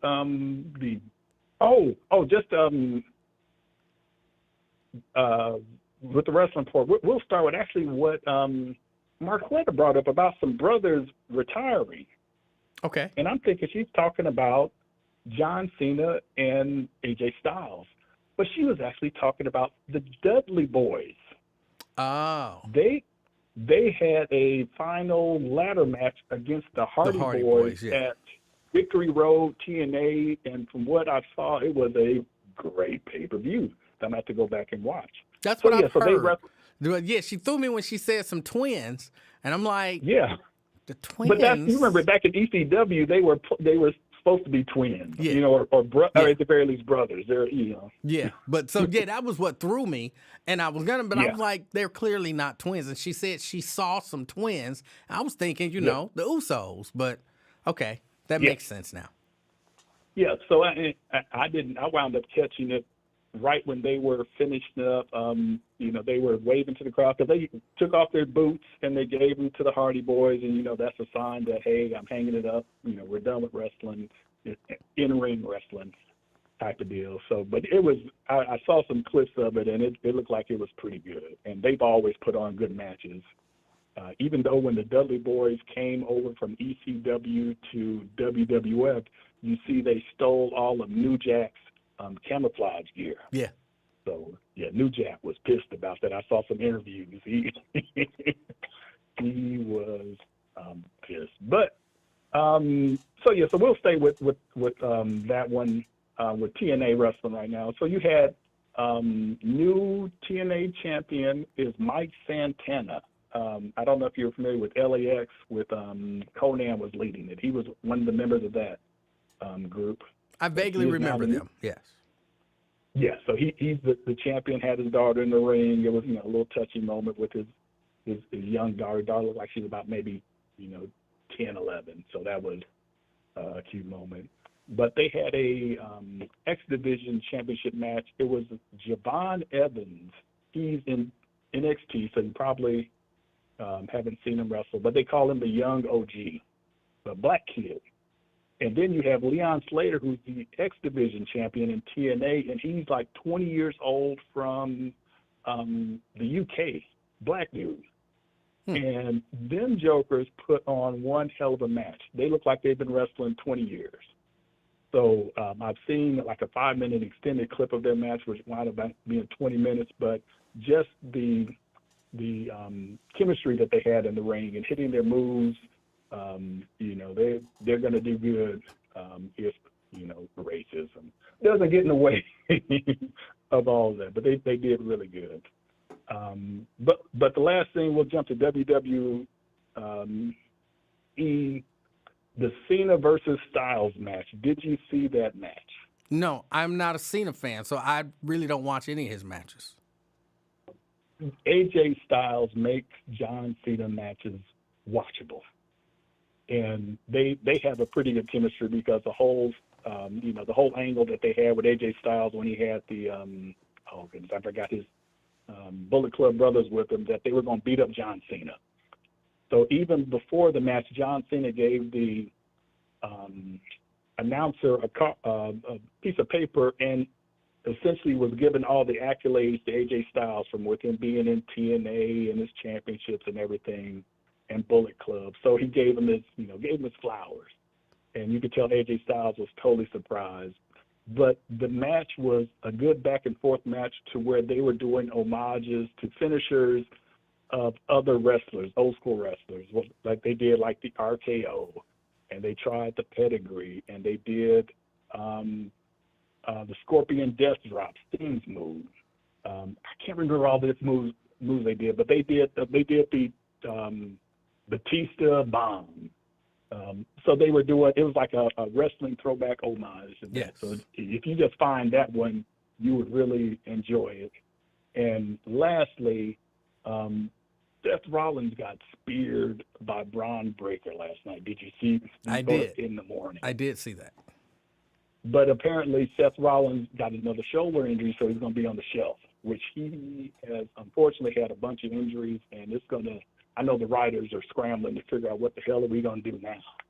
You know what? Here's something I don't understand. I've never understood this. Okay, you're injured. You know, you got a shoulder injury, whatever. You get surgery. You're rehabbing. You can still show up to TV and be your character.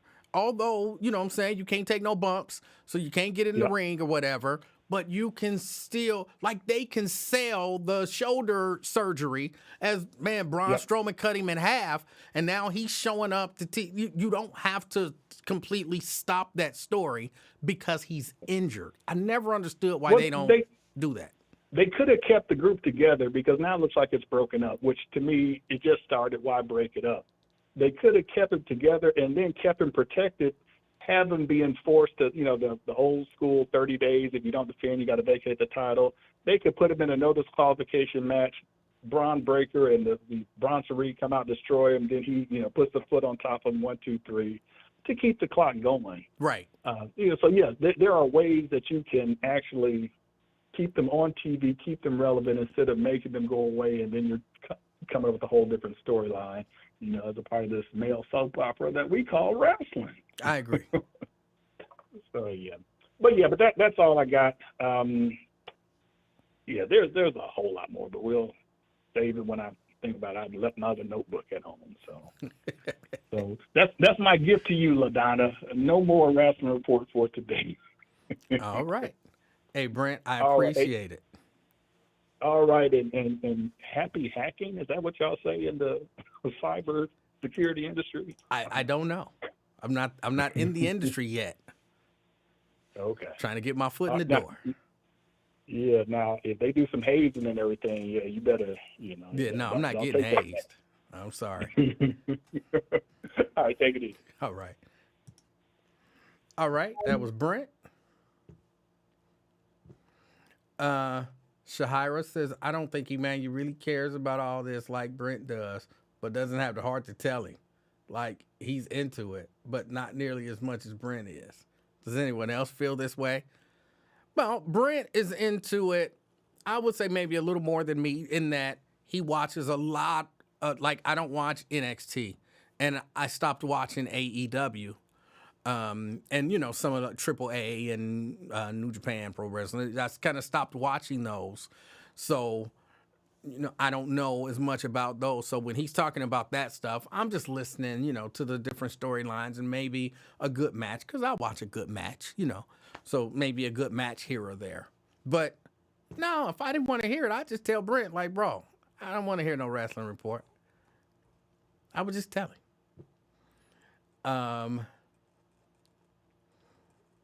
All right, y'all. Oh, let me see. I think that's about it. Sierra wants to know, did anybody else watch The Rock's new movie, The Smashing Machine? It was all right. I didn't watch it. Don't intend on watching it.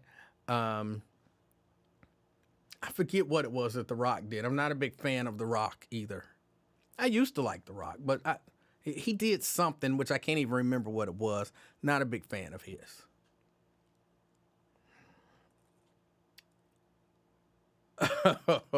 Vern says to get into the hacking community, you have to let them stick a flash drive up your butt.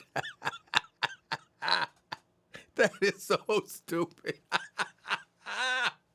Oh, that's so stupid. I don't even know why it's funny. Oh, but it's hilarious to me. Oh. The answer would be no. Oh, that is so stupid. Oh. Oh. Key. Hey, man, how are you? Key, I am fantastic. How are you? Oh, man, I wasn't going to call because I was going to let you go after that call like it was going on and on and on, so I'm going to be quick. I just called to say, hey, how you doing? I still listen, and I'm wearing my hoodie, and somebody at my job wanted one, too. They from another race. I told them, like, you donated to an African-American doctor, so they were just excited to see the breast cancer hoodie, so. All right. Yep.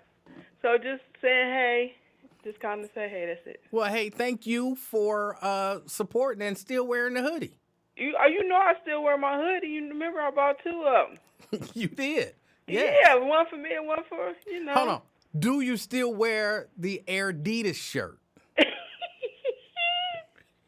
I still wear that too, under the hoodie. Now, you got to wear it out and about so that people can be like, hey. I know, but I ain't trying to get, that's the copyright. No, you two can't. on two. No, you can't get sued for wearing it.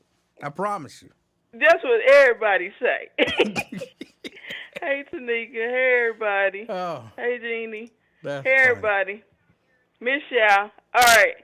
Emanuel, I'm going to let you go. Key, I appreciate you calling.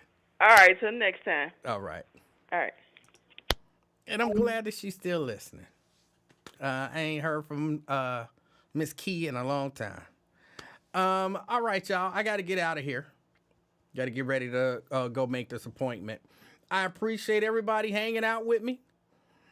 Again, I want to reiterate, I don't believe there's a solution. I do believe there are some things that, we can do and should do. I think we should first, which, believe it or not, I really believe is one of the most important things, is acknowledge that it's not just us. I think that's important. I mean, I think when you look at, why, because you create a racial stereotype when you see other people do bad, but I don't care about them. I only care about us. You put out the idea that we're the only people who do bad. And there are a number of dangers in that. One of the dangers is, and it's just, I'm going to say science has kind of, but maybe it's not proven by science. But if you tell young people this is how black people are, and you put whatever stereotype on there, you don't show a balanced, it's not black people ain't this way, people are this way. Some black people, some white people, some Asian people, some Indians, and so on and so forth. Well, I guess Indians are also Asians. But if you create in their head, this is an acceptable way to behave in this community because other communities don't do this. And if you tell young people this is an acceptable way to behave, sometimes you get some of them who will behave that way. So I think first, we got to acknowledge that it's not just us. And stop talking about, I don't care what they do, I only care about us. Because that's a cop-out. Second, I think we do have to acknowledge that it is a problem. But I don't know anyone who doesn't. I genuinely don't know anyone who's walking around talking about, hey, I like all the shootings. I wish we could have more. I don't know anyone who does that. But yeah, you have to acknowledge there's a problem. And then, I don't know, you gotta try to change the culture, and it's gonna be small ways. Like, I can't just walk into every record company and say, stop making music that glorify violence. I can't do that. So, I wish they would stop making that music to glorify violence. But you got to start teaching young people that that stuff is bad. Another thing I think we have to do is we kind of have to acknowledge that for the most part, we get it right. The overwhelming majority of black people have never shot anyone on Fountain Square. Have never shot anyone in their neighborhood. That is the extreme minority. Probably less than 100th, 1,000th of a percentage. Less than. But we act like, oh, every day, this is what we do all the time, and it's all the young people doing it. So yeah, we got to acknowledge that overwhelmingly we're not doing that. And then kind of zero in on the people who are. Yes, you got to start with young people, the young parents. But again, I think a lot of this is cultural. It's the culture.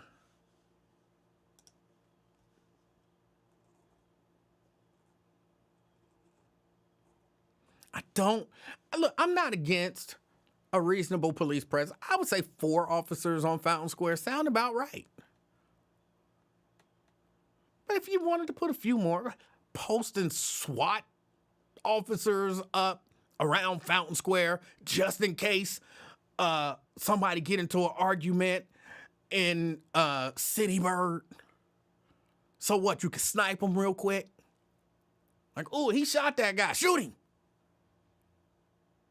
Yeah, does that really sound like a reasonable solution? Because this stuff is not about solutions. This stuff is about optics.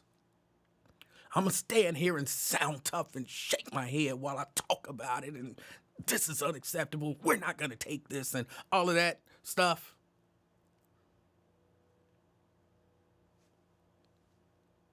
All that there probably still wouldn't have stopped that guy from shooting those 2 guys and running off. But it's about optics. Like Vernon correctly said, in my opinion, man, it's an election year and he don't want to look soft on crime. And they've made crime into an issue. Oh, you mean they made crime an issue? Crime is an issue. Crime is an issue. But they've made crime an issue. Crime is an issue when they want it to be an issue. Again, and I heard Lincoln Ware talking about this, and then I went and looked it up. The issue that happened on Short Vine with all the white people, they didn't hold a press conference for that.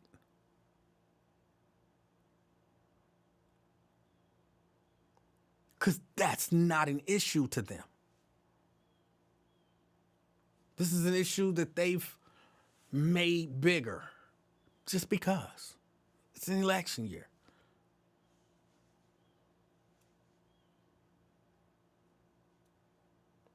So don't buy into don't act like it ain't real. I mean, it's real. It's sad. It's real, but it ain't SWAT on Fountain Square. Curfew under 18, 6 p.m. That's just for the sake of optics. No one's actually trying to, well, I can't say nobody. They're not actually trying to solve crime. Again, probably because they know they can't. If you're in the city of Cincinnati and you're committing crimes, we're going to find you and we're going to lock you up. That was my impersonation of y'all mayor. Because he said something to that effect. We know they're not really trying to lock up criminals. But if you got a case that makes the news and they can use it for the optics and they're black, then they'll do that.